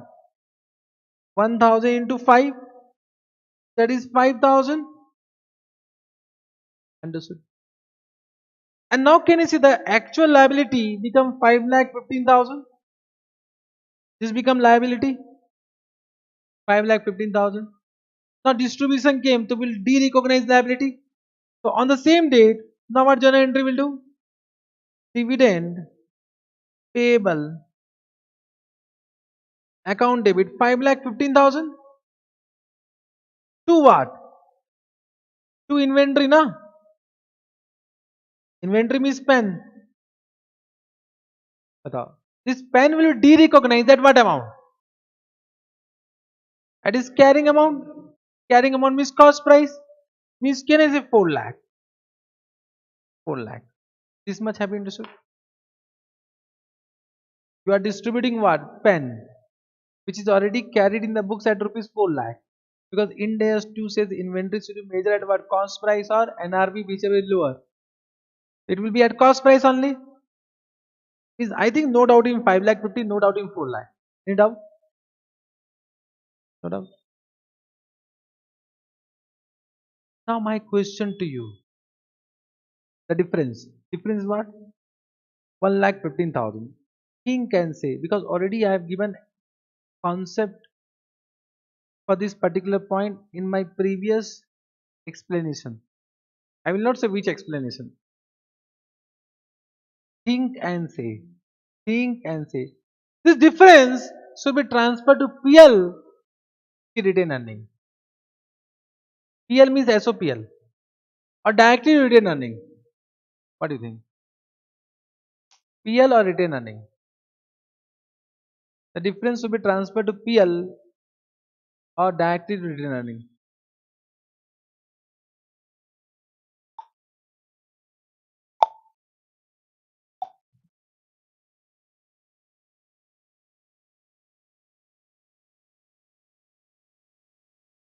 Acha, so I'm just giving hint.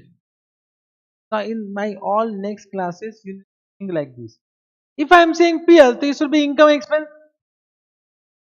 It should be either income or expense. Now if it is coming in which side? 1,15,000. It is credited now. It is a gain. Gain means income. Whether it meets the definition of income, let us apply. Income means increase in asset. So increase in asset? Yes. Increase in asset na? 4 lakh now become what? 5,15,000. This is due to increase in asset only na? बोलना रे. Asset of rupees 4 lakh. Now the value is 5,15,000. It is increase in asset. Having a corresponding effect in equity, increase in equity. Other than distribution, other than contribution from owner. So this is not contribution from owner. So can you see it will meet the definition of income and therefore it will be transferred to what? PL. Therefore in this appendix says the difference will be gain or loss on distribution which will be transferred to PL. So can you see this will be 2 gain on distribution na? Are bolna re, which will be transferred to what? PL. Concept are you able to understood? Why PL? Why not retained earning? Because it will meet the definition of either income or what? Expense or expense. It will meet the definition of income or expense. Understood? Have you understood? This is the concept. Still no question, but a question can be created. If question created, you should thank me. Not created, okay. Got it. I hope you have understood. Let us discuss the concept. Have you understood the entire point? Same journal entry is given here. You can read it. But let us come to the concept. Concept is what? Non-applicability of Appendix A to India. That means it is not applicable to point number A and point number B. Point number A, it is not applicable for accounting in the books of shareholders who receive such distribution. Means Appendix A is applicable for accounting treatment in the books of entity who distribute dividend. Not applicable in the books of shareholders who receive non-cash asset. Understood? Means right now we are not discussing about equity shareholder. We are discussing about entity who distribute non-cash asset. is not applicable to distribution of non-cash asset to entity which is ultimately controlled by same party before and after distribution. You see, once again, have you understood this point? Have you understood? Once again, read. It is not applicable to distribution of non-cash asset to entity which is ultimately controlled by same party before and after distribution. Have you understood? Have you understood? बोलना yes or no? Have you understood what you have understood? You are saying yes, we have understood. I have not understood. Huh? So I have also not. Huh? This is not a point. I have not understood. You have also not understood. Therefore, it. And we'll do this point when in 103. So this point I will discuss not now because I mean right now if I will discuss, you die, I will also die because this is a part of business combination chapter. So we'll discuss this point in which chapter 103 means I will only come back. Don't worry. But right now you will not be able to understand and I will not be able to explain. Even though I explain, you will not be able to understand. चलेगा तो I will not discuss, leave it. Ignore it. But I'll come back. Huh? I'll come back in which chapter? Business combination chapter.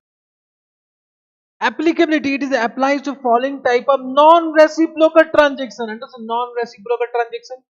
Between entity and owner, distribution of non-cash asset or distribution that gives owner an option of non-cash asset or cash alternative. Means if I say distribution of cash, not applicable. If I say distribution of non-cash asset, applicable. If I say distribution of non-cash asset or cash as per the option of what? Equity shareholders. Means you decide whether you want cash or non-cash asset. Then also what is applicable? Appendix A to Ind AS 10 is applicable. Accounting treatment. This already we have done. On the date of proposal, no journal entry. On the date of declaration and approval, retain earning to dividend payable with the fair value of non-cash asset held for distribution. Fair value na. On reporting date before distribution, dividend payable will reassess with the changes in the fair value of non-cash asset held for distribution. This also we have understood. Then actual distribution, on the date of distribution, dividend payable to non-cash asset and any difference will be recognized in profit or loss as gain or loss on distribution. It will be transferred to what? PL, not to retain earning. Correct. This example already we have done. The topic is over. The topic is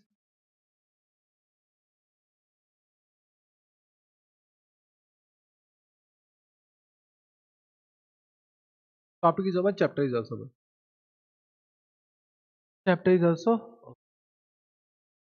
But are you able to understand level of teaching? Teaching level you understand? Correct.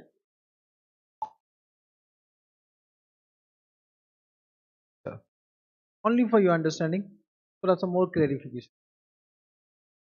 Now when I am saying distribution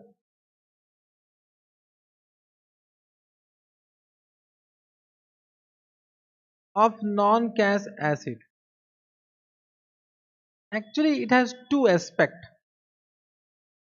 One is treatment of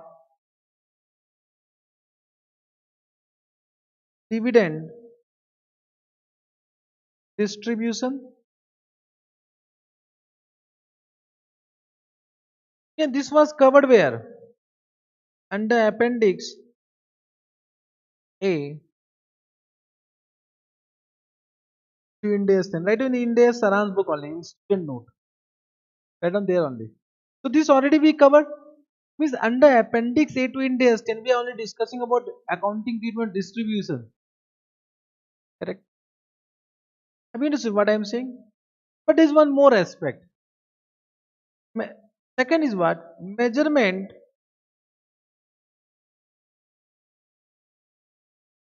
of assets held for what? Distribution. Measurement of asset held for distribution. So this is not covered under appendix A to Ind AS 10. How to measure such asset? Now if such assets are what? inventory.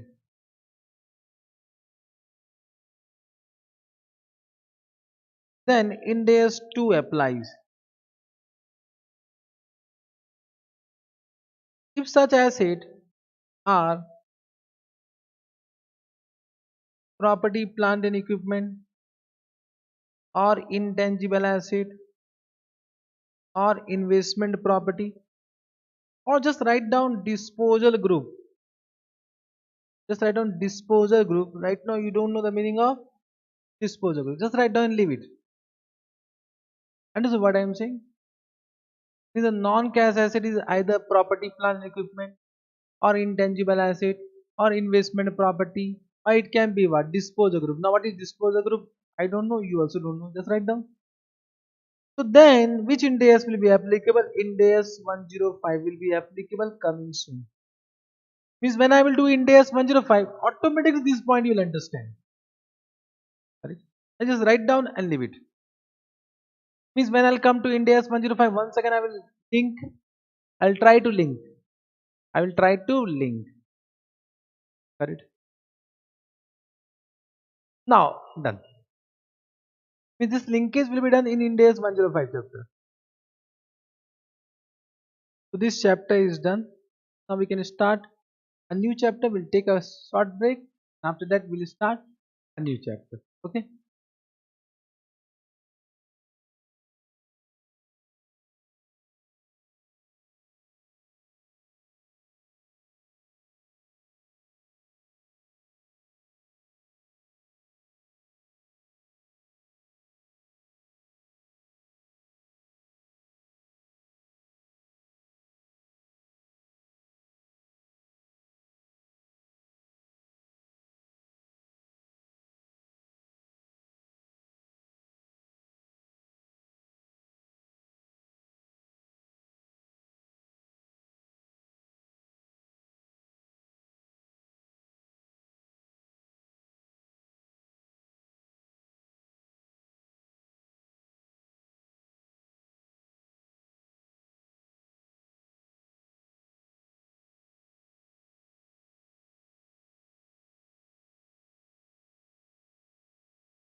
Can we start once again, everyone? Before break, we completed India's 10.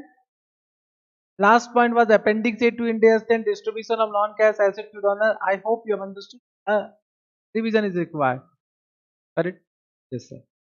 Now let's start once again a very simple India's 2 inventory. And again, this inventory you are not only doing from CA, you are doing from CA Foundation.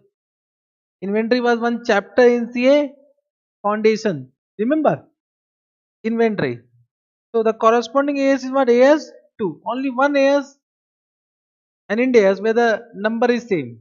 AS2, Indias2. AS2, Indias2. For other, the numbers are different. Now inventories. What is the meaning of inventory? What do you think? What is the meaning of inventory?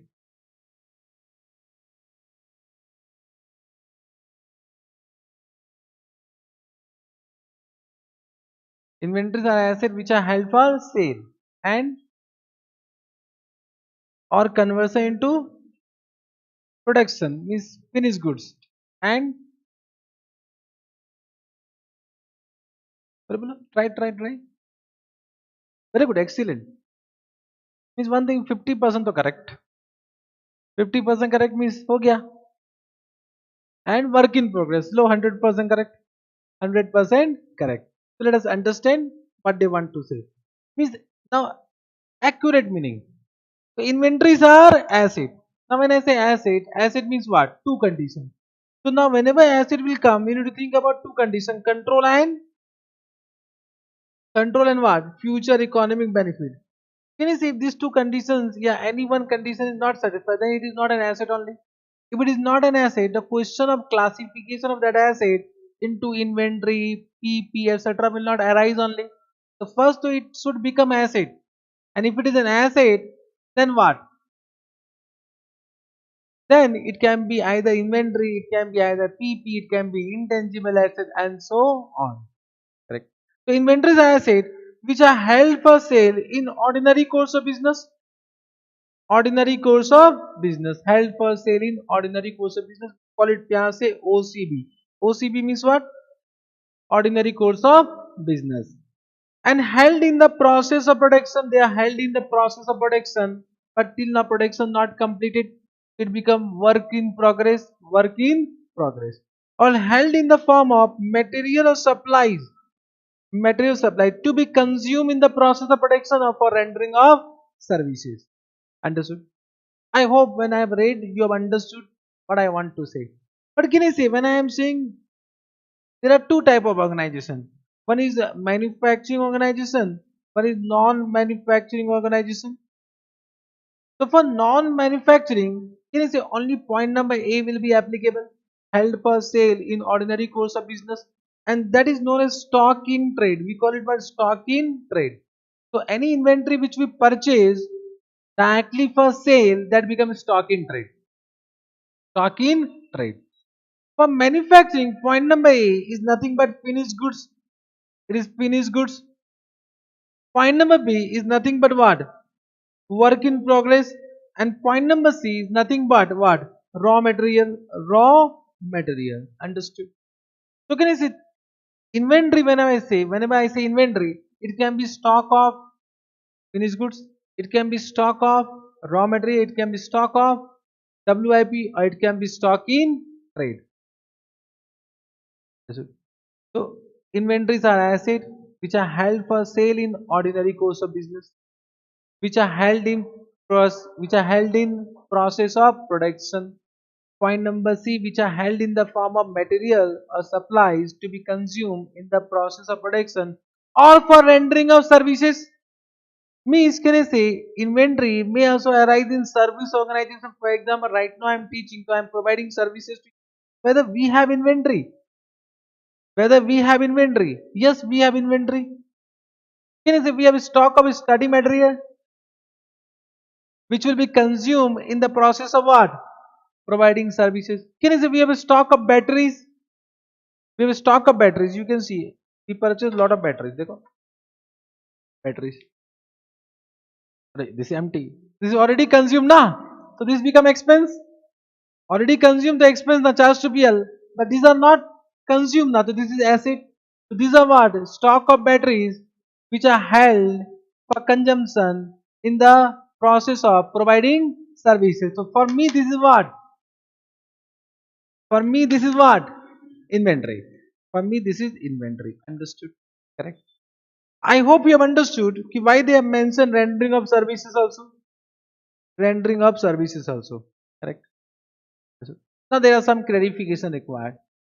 When I say material supplies, so what actually that mean? So right now let us have some understanding. We are doing Ind AS 2. So first clarification will come for material. So now we know that there are two type of material. One is known as direct material. One is known as direct material and other is known as indirect material. Indirect material. Understood? Now direct material, can direct materials are held for consumption in process of production only? Normally we call it raw material. We call it what? Raw material only. And for this, can I say Ind AS 2 will be applicable? For that Ind AS 2 applies? Applies. Am I right or not? Now question arises for indirect material whether Ind AS 2 applies or not. But can I say before I start this, you know direct, you know indirect material because you have done costing. You have done costing subject now. You know direct material, you know indirect material. बोल दे yes Baba. Yes you know. So you know direct material, you know indirect material. Means in simple word, can you say direct material means what can be seen? This is direct material. Indirect material what cannot be seen, that become indirect material. For example, can I say some chemicals are used to produce this mobile,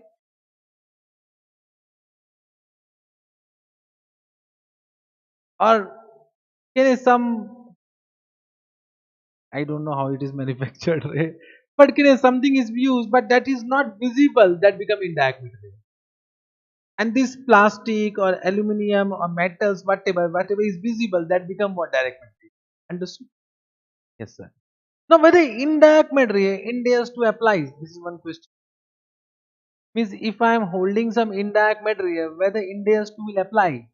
What do you think? Yes or no? Yes or no? Think and say yes or no? Yes or no? Yes or no? अच्छा चलो ठीक है. Now there are two type of indirect material. One is held for production, and second is held for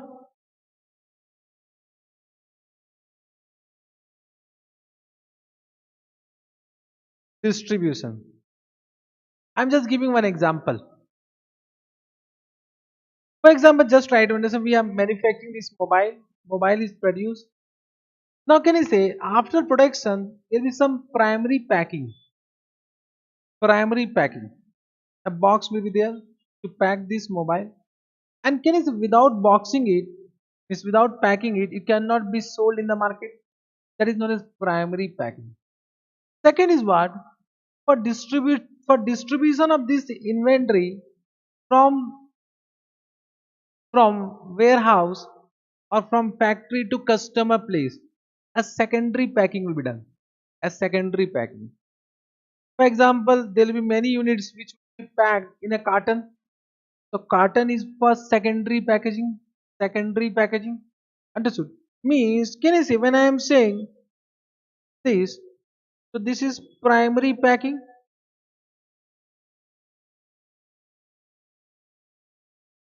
and this is what? Secondary packing. Packing material. Yes or no? Primary packing material and secondary packing material. One is held for production purpose. One is held for distribution purpose. Are you able to understand?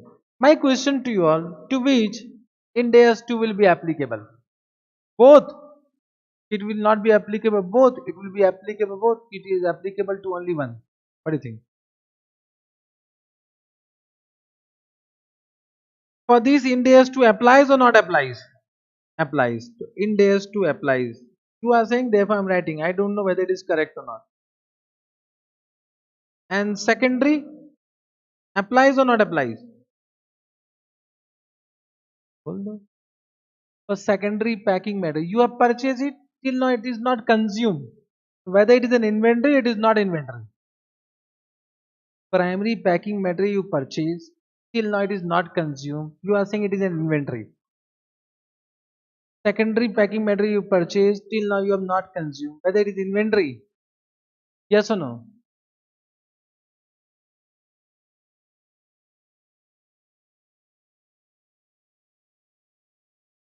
Fine. I have not understood this. So you have not taken time. For this you are taking time. Either say yes or no. I'm not able to understand one thing. Either I say yes or no. Either you say yes or no.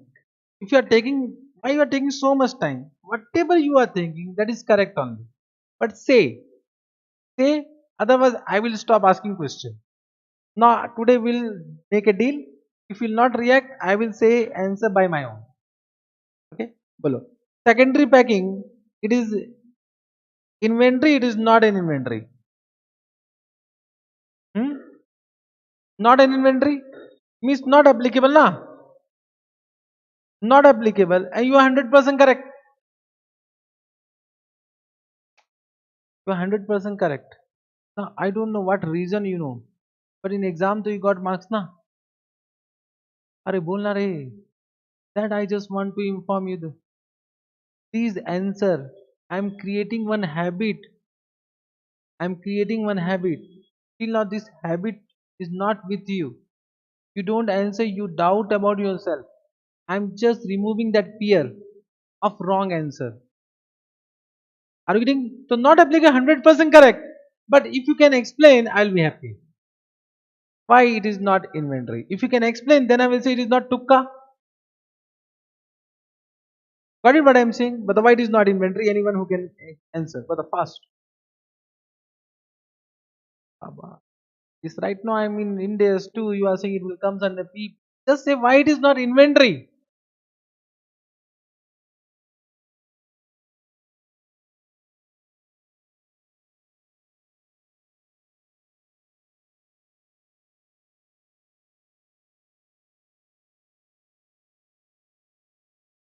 Just try to understand. Right now, what we have done before this, we have done definition. Apply the definition. I will ask concept from definition only, na? Or I will ask future question. Just read the definition. Means one thing is clear that you have done and you have given answer without referring definition. Means you might be correct, but I will say you are not correct. Because explanation nahi maja aaya. You can see held in the form of material supplied to be consumed in the process of production or for rendering of services, not held for, is not held for the purpose of distribution. Means any item which you are holding for distribution purpose will not meet a definition of inventory only. If it will not meet a definition of inventory, in days 2 is not applicable. In days 2 is not applicable. Means apply this now. Apply this. For answering, apply this. Apply definition. Understood? Correct? Now, inventories are assets which are held for sale in ordinary course of business. Now, so what is ordinary course of business? That we need to understand. One thing already I have informed you some days before, that now there is no concept of extraordinary activities. There is no concept of extraordinary activities, and Ind AS has not defined ordinary activities. Ind AS has not defined ordinary activities. Can you say ordinary activities is based on management judgment? Management know what is ordinary, what is not ordinary. Now when I am saying not ordinary, it does not mean it is extraordinary. Now there is no concept, no item known as what extraordinary. But can I say ordinary activities will be always known to management. So whatever management says that become ordinary activities, and therefore definition was not required. Therefore definition was not required because it based on management judgment. What is ordinary, what is not ordinary. When I am saying not ordinary, it does not mean it become extraordinary. Are you getting? So can I say ordinary? This has not been defined. Not defined where? Not defined where? Under Ind AS. But you have done one chapter AS5. AS5, we remember net profit or loss for the period, changes in accounting policy of prior period item. In that, ordinary activities has been defined. We remember the definition of ordinary activities. So we can take the reference of AS5 to understand what is the meaning of ordinary activities.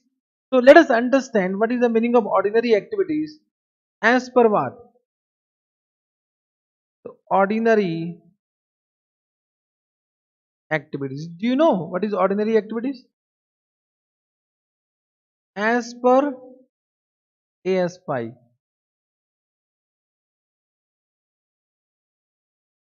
Correct? Any activities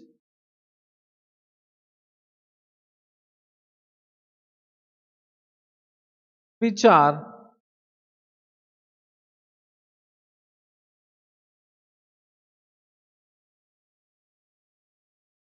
undertaken as a part of business or which are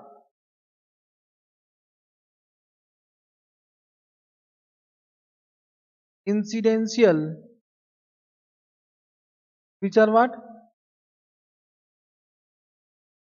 Incidental to what? Business are ordinary activities. Which are undertaken as a part of business or which are incidental to business are ordinary activities. But this definition is not given under Ind AS. I am taking the reference of AS5 to understand what can be ordinary activities. Let me take some example. So you have done AS5. Even though you forget ordinary activities, I have right now given you the meaning of ordinary activities. So let me take some examples. You say whether it is an ordinary or not ordinary. Means as per AS5, which is not ordinary, become extraordinary. As per AS5, are you able to understand what I am saying? As per AS5, there was a concept of extraordinary activities. So what is not ordinary will become what? Extraordinary. I'll just give examples. You can say whether it is OI, ordinary item, or extraordinary item, but as per AS, not as per India. चलेगा? Example number A. Example number A. Salary payment. So the what? Ordinary activities. This is not operating activities. Right now I'm writing ordinary. Because I'm teaching ordinary na. So OM is what? Ordinary. Rent payment.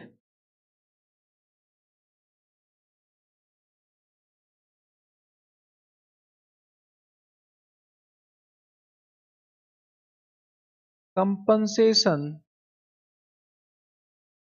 paid to customer for breach of contract. Breach of contract. For the what? बोलो. As per AS5, huh? Ordinary, extraordinary.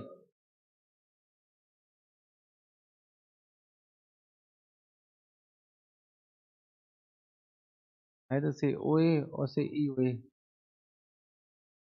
Based on CA inter. You will take half an hour to decide this. You want half an hour or 1 minute?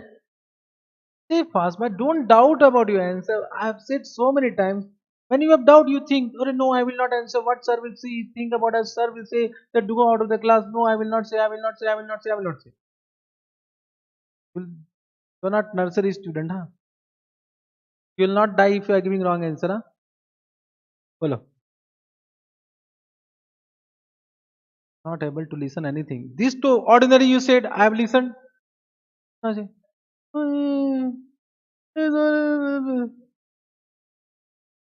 what? How can I understand, Baba? Means 90% of words is in your stomach only. What is this? बोलो. हाँ तो बोलो ordinary. ना मतलब मजाक करते हो. Any litigation settlement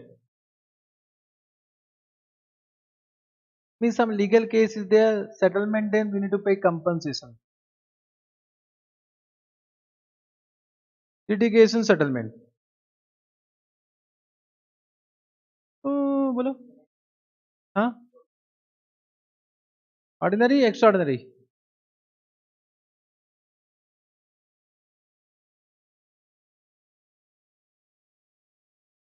I am understanding, but the voice is not coming. Huh?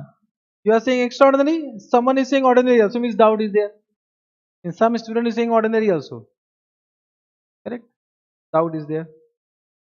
Then termination payment to employee. I think you have done termination payment right now in restructuring. Suppose you are firing employee or they have accepted voluntary retirement. So then we need to pay huge amount to them termination payment.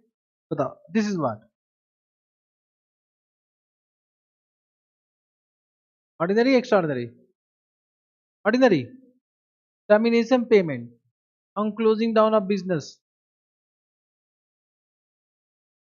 थोड़ा सा I'll give to you'll change the answer ना. Termination payment on some event ना means either means that is use payment on some event after means either closing down of business or they accepted voluntary retirement etc. Correct? Oh extra everything anyway.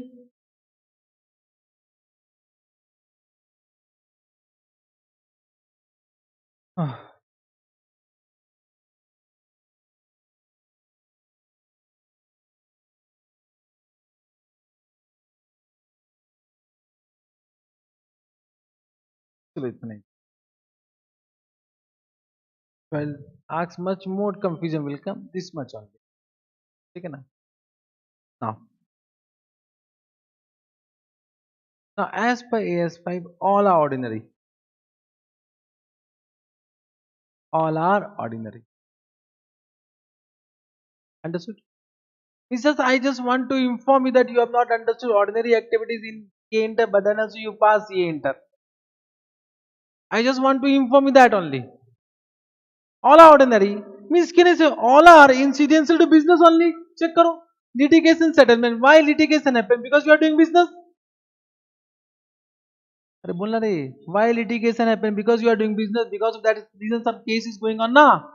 For the employee termination, because you are doing business, you need to close down business, and because of that reason you are paying compensation related to business only, either directly or incidental. So all are ordinary. These all examples are ordinary activities. Understood? Have you understood? So these all are ordinary. This is also ordinary. This is also ordinary. Have you understood? Correct. So I hope with this example you have understood this term incidental to business. Incidental to business. Correct. But now let us come to what India's definition. Ordinary course of business not defined. Can it become a subjective term or based on management judgment? And normally can I say when I am doing business, I know what is ordinary and what is not ordinary. For example, right now I am into coaching business, so I know whatever fees I am receiving, that is ordinary only. Whatever rent I am paying, that is ordinary. But suppose if I am doing some investment and I am generating some income from that, that is not related to my business. That may not be ordinary business. Are you able to understand what I am saying? Correct. So can I say as a management, I know what is ordinary, what is not ordinary. Correct. Let me take one example. You will say whether it is ordinary course of business or it is not an ordinary course of business. Correct? Or I will take one example which have been taken by institute, but that question was asked in CA final old syllabus. Old syllabus means when I was studying that time. That question, I like that question personally. Therefore, I have taken that question to decide whether it is an inventory or not inventory. चलेगा? Come to other source. Other source में night limited. Night limited. Question 24. Very good question. Night limited sales. Night limited sales beer. You know beer? No beer. Sales beer to customer. Some of the customer consume the beer in the bar. You know bar? The night limited from the question only you have understood. Correct? So you know everything, na? As a CA student, we should be aware about all the facts because we go for audit there also. Yes, yes, yes. Internal audit sometime. Correct, na? So sales beer to customers. Some of the customer consume the beer in the bar run by night limited.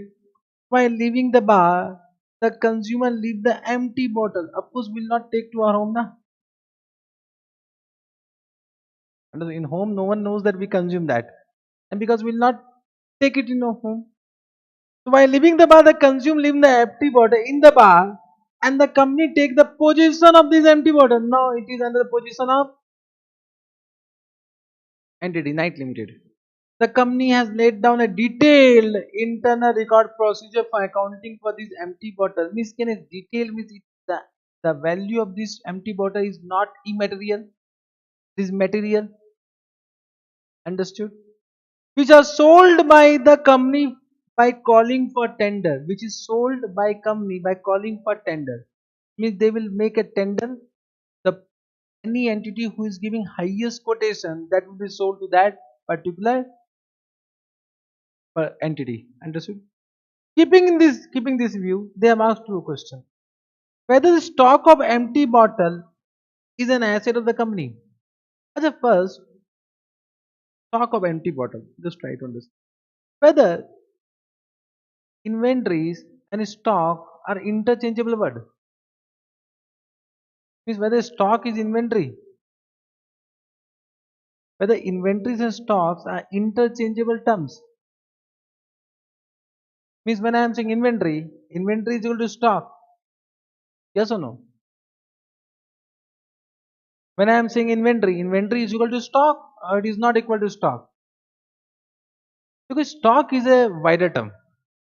Stock does not mean inventory. For example, I can say stock of benches. So these benches are PP. I can say stock of shares. In ESOP, you have to employ stock option plan. Stock is group of bunch of shares there. So stock does not mean what? Inventory. So when I say stock of empty bottle, it does not become inventory. It need to meet what definition of inventory? Are you able to understand?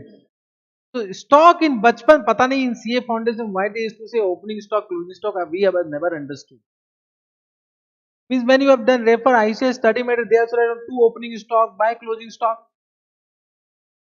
Am I right? But case it should be opening inventory, closing inventory. And from that one misconception comes that stock and inventory are same. No, stock is a wider term. Understood this point? So they have asked two questions. Decide whether the stock of empty bottle is an asset of the company. First question. Whether stock of empty bottle is an asset. Whether it is an asset, it is not an asset.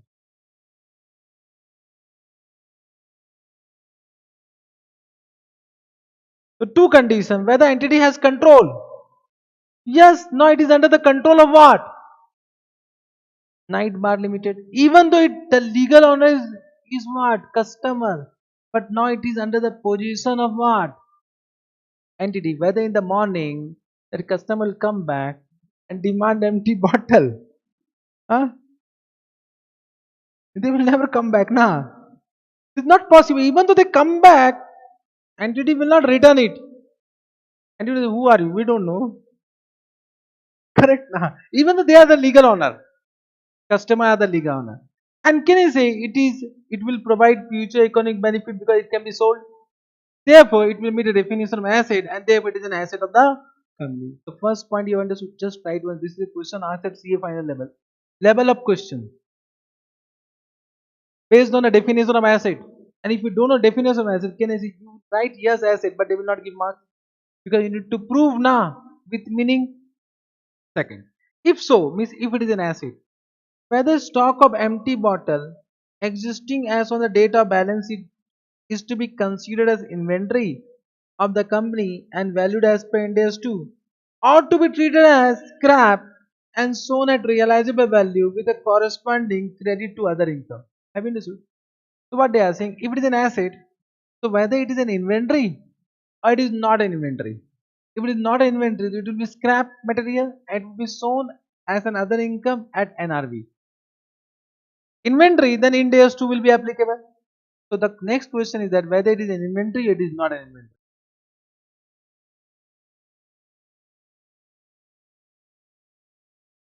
I have not asked explanation.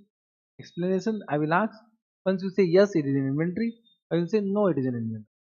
First say whether it is inventory or it is not an inventory. How many are saying yes, it is an inventory? How many are saying it is not an inventory?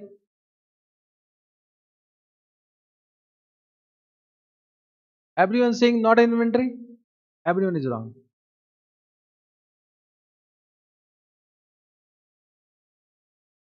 Till now you have not understood the meaning of inventory. Inventory is an asset which are held for sale in ordinary course of business. I have given you the meaning of ordinary activity.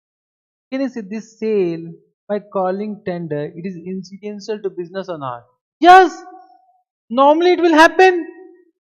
In such type of business, can I say every time customer will leave empty bottle, they will take position and they will call tender. This is ordinary course of business or not? Yes. I'll give one more example. I'll give one more example. My father is a grocery dealer. He's a grocery dealer, wholesale grocery dealer. Means he do wholesale, not retail.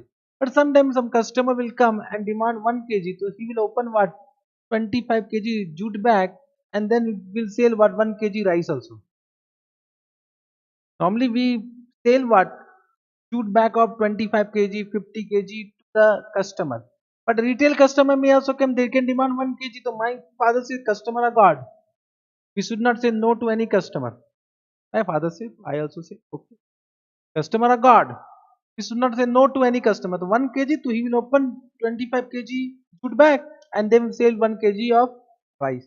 Then at the end of month, there will be a lot of empty jute bag.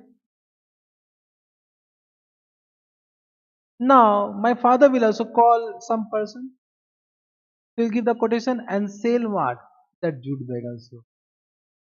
Same thing na, it is also inventory. So this is also ordinary course of business. Ordinary course of business.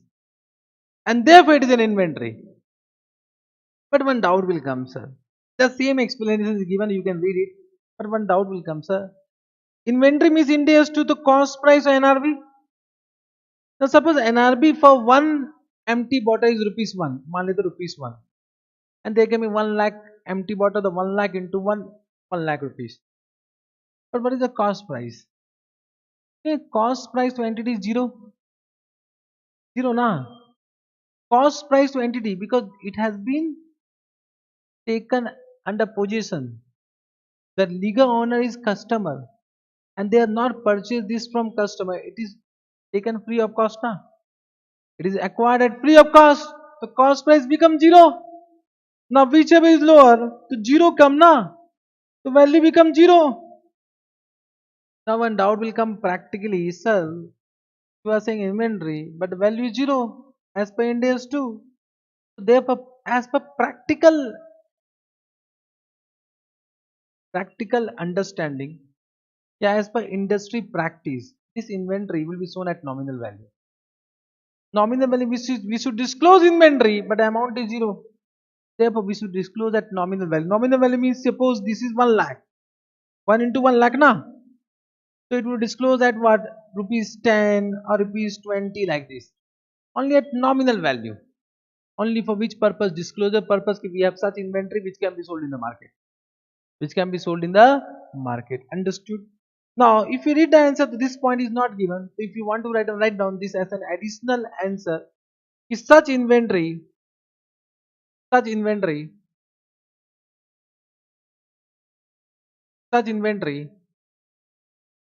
will be disclosed at nominal value as cost price of such inventory is zero. Such inventory will be disclosed at nominal value in balance sheet as cost price of such inventory is zero. Understood this point? But good question or not? This question I have taken from other source. It's ICR resource but from old syllabus. I hope you haven't understood. देखो, in meaning I am taking so much time. I think 40 minutes to 50 minutes I have taken. 40 minutes to pakka I have taken. 40 minutes is small definition inventory which you know from Bachpan. Bachpan means from class 11. So you can understand the teaching level. What depth I am going.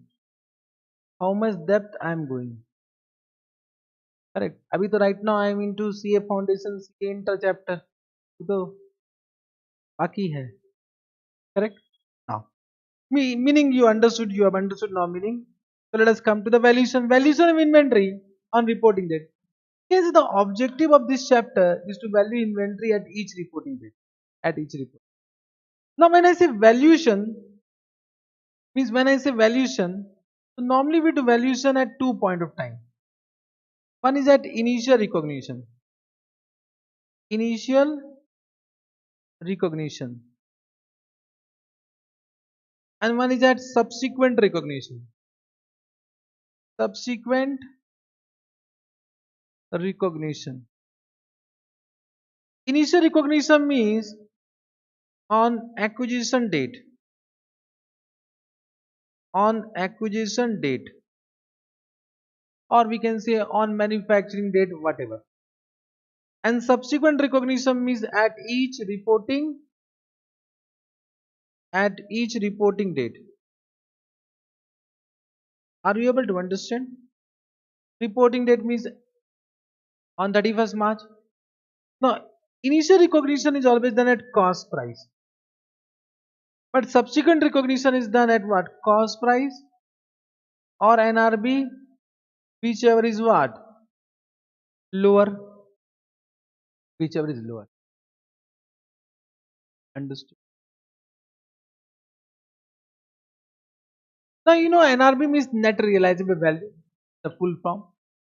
Therefore, I am not saying you because it is a very familiar terms, short form, net realizable value. This lower is based on conservatism principle. Conservatism principle. Correct. Understood? This point. Means with this we recognize the impairment loss. Impairment loss means if the inventory is written down to NRV, so that loss is impairment loss, one type of impairment. Are you able to understand? Now to understand this valuation, we need to know what is cost price and what is NRV. Means how to calculate cost price and how to calculate NRV. But before going to the calculation, my question to you is whether NRV and market price are same or different. Whether NRV and market price are same or different. What do you think?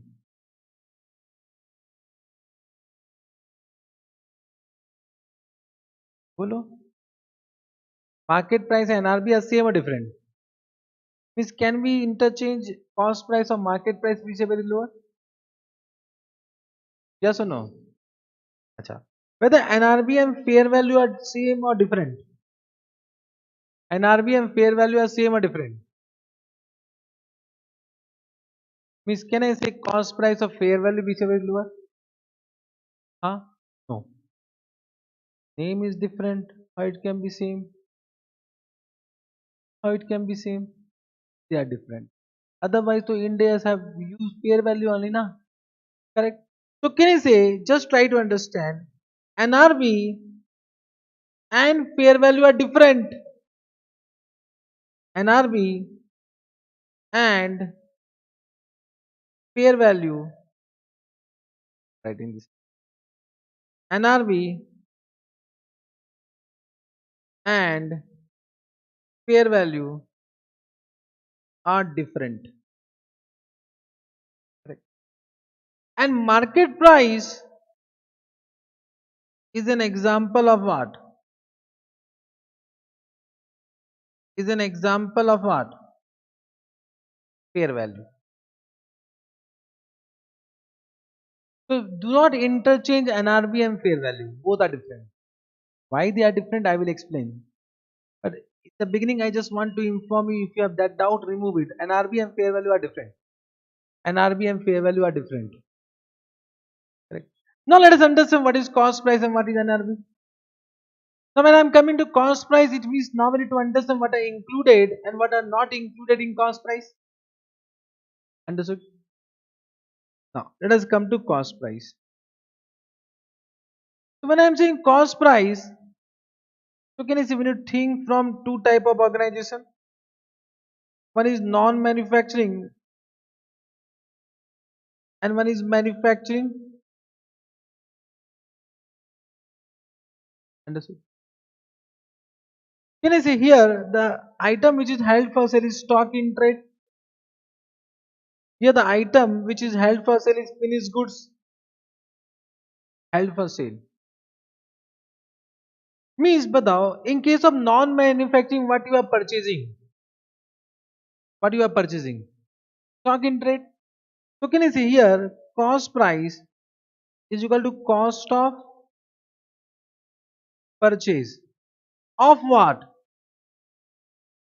Of stock in trade, because you are purchasing that only. But in this case, cost price of what? Finished goods na? Of finished goods will be equal to, but the cost of purchasing what? Cost of purchase what? Of raw material. And then this raw material will be converted into what? Finished good. So you need to incur some cost of conversion. You will add it what? Cost of conversion. And there can be some other cost also. Just write down other cost. Understood? It means there are three components of cost price: cost of purchase, cost of conversion, and other cost. But for trading organization or non-manufacturing organization, only one component: cost of purchase. Understood? Let us come to now what they want to say. Just try to. Now we are discussing about what? Cost price. Component of cost price. You can see cost of purchase, cost of conversion, and other cost. Component. Component means what is included. What is included in what? Cost price. What is included in cost price? So when I am saying cost of purchase, so cost of purchase either of raw material or stock in trade, either you will purchase raw material for manufacturing or you will purchase what? Stock in trade for non-manufacturing. So what is the meaning of cost of purchase? Now we understand it. Cost of purchase means what? Invoice price. Invoice price minus what? Trade discount or rebate. Trade discount or rebate plus what? Non-refundable duties and taxes. Plus non-refundable duties and taxes. Non-refundable duties and taxes means for which input credit is not available. Means we are discussing about GST. So for GST, credit might be available or credit is not available. If credit is available, so it is not a part of cost. So it is refundable indirectly by government. When credit is not available, so we should add it. Simply, credit is not available. Understood? So can you see, when I am saying non-refundable duties and tax, so we are discussing about direct tax or indirect tax? Direct or indirect tax? Indirect tax. So this is only indirect tax now. Indirect tax. We are not discussing about direct tax. We are not discussing about income tax यहाँ पर. Indirect tax may also include custom duty or import duty, whatever you say. So import duty will be also added if it is non-refundable. Correct. Then we'll also add all the directly attributable expenses to bring the inventory in present location. Can I say for manufacturing, it will be factory, the location will factory. For trading or non-manufacturing, the location will be warehouse from where you sell it. So all the direct expense to bring the inventory in present location. Can you give me some example of that direct expense? Huh? Yes. Can I say transportation expense? Transportation expense. Second, very good. Loading and unloading expense. Some more expenses. Insurance in transit. बड़ा बहुत अच्छा है. More example. Insurance in transit. Any more example? For example, some toll tax you have paid. Suppose you are moving from one city to another city, highways will come, toll tax you pay. That may be also known as octroi, entry tax. So that is also what to bring the asset in present location. So these are some examples of what? Some examples of direct expenses to bring the inventory in present location. All will be added. I hope you have understood. Now one doubt will come, sir. You have said minus trade discount or rebate. Why not cash discount? Means cash discount will be deducted or not deducted? Understood, not deducted. It will not be deducted. But from means because I am here to give you some extra knowledge. My question to you: what is the difference between trade discount and cash discount? So you explain me this. So how will understand it is a trade discount? It is a cash discount.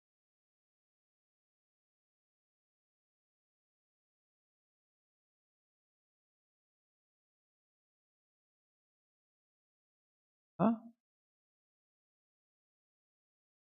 Correct only. What is cash discount?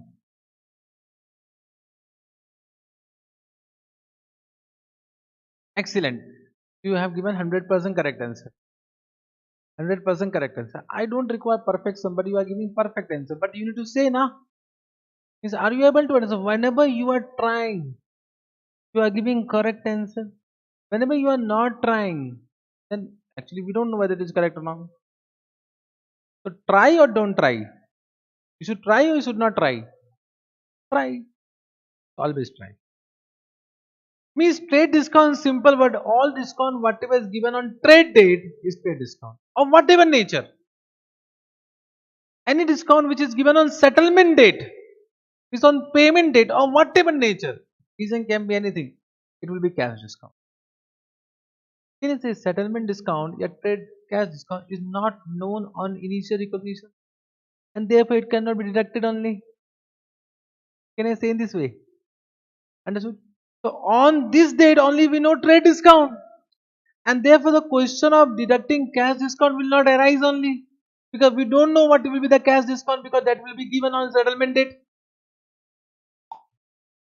Now what is the difference between trade discount and rebate? Because I said minus trade discount or rebate. So what is the difference between trade discount and rebate? Is how you will discriminate. No? Discount rebate, discount rebate. Discount is given to all customer. So when I give discount to all student, it is trade discount. But sometimes some special discount is given to some student or some customer on fulfilling of certain conditions. For example, you said when you purchase bulk quantity, so that become rebate. That become rebate. So because you are purchasing bulk quantity, it is rebate because that only you will give to that customer. But case the treatment of trade discount rebate are same because both are given on trade date. Both are given on trade date and they will deduct whatever discount is given on trade date of whatever nature will deduct it. Understood this point? This become cost of purchase. So this become cost of purchase of raw material or stock in trade. So can you say if it is non-manufacturing cost price we know this is cost price of stock in trade. Now you can compare with NRB and valuation done. If it is manufacturing, so this become cost price of raw material.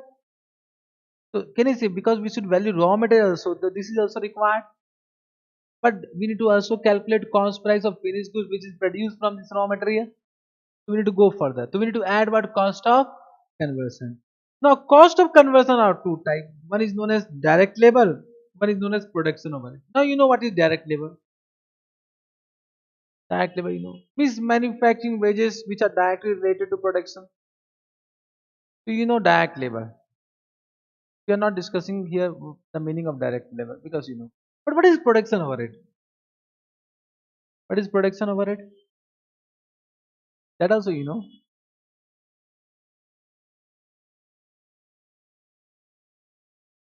So direct labor is not needed. You are saying all costs which are needed to produce. That become production overhead. Direct labor is not needed. Raw material is not needed. They are also production overhead. They are not production overhead ना. Production overhead means what? Simple word. पता नहीं what you have done in costing. Simple बोलना. Production overhead is nothing but indirect material, indirect labor, indirect cost, manufacturing cost. Simple word. I'm not going into detail because I'm not teaching you costing. But production overhead is nothing but indirect material, indirect labor, indirect manufacturing cost. Now because you know indirect material,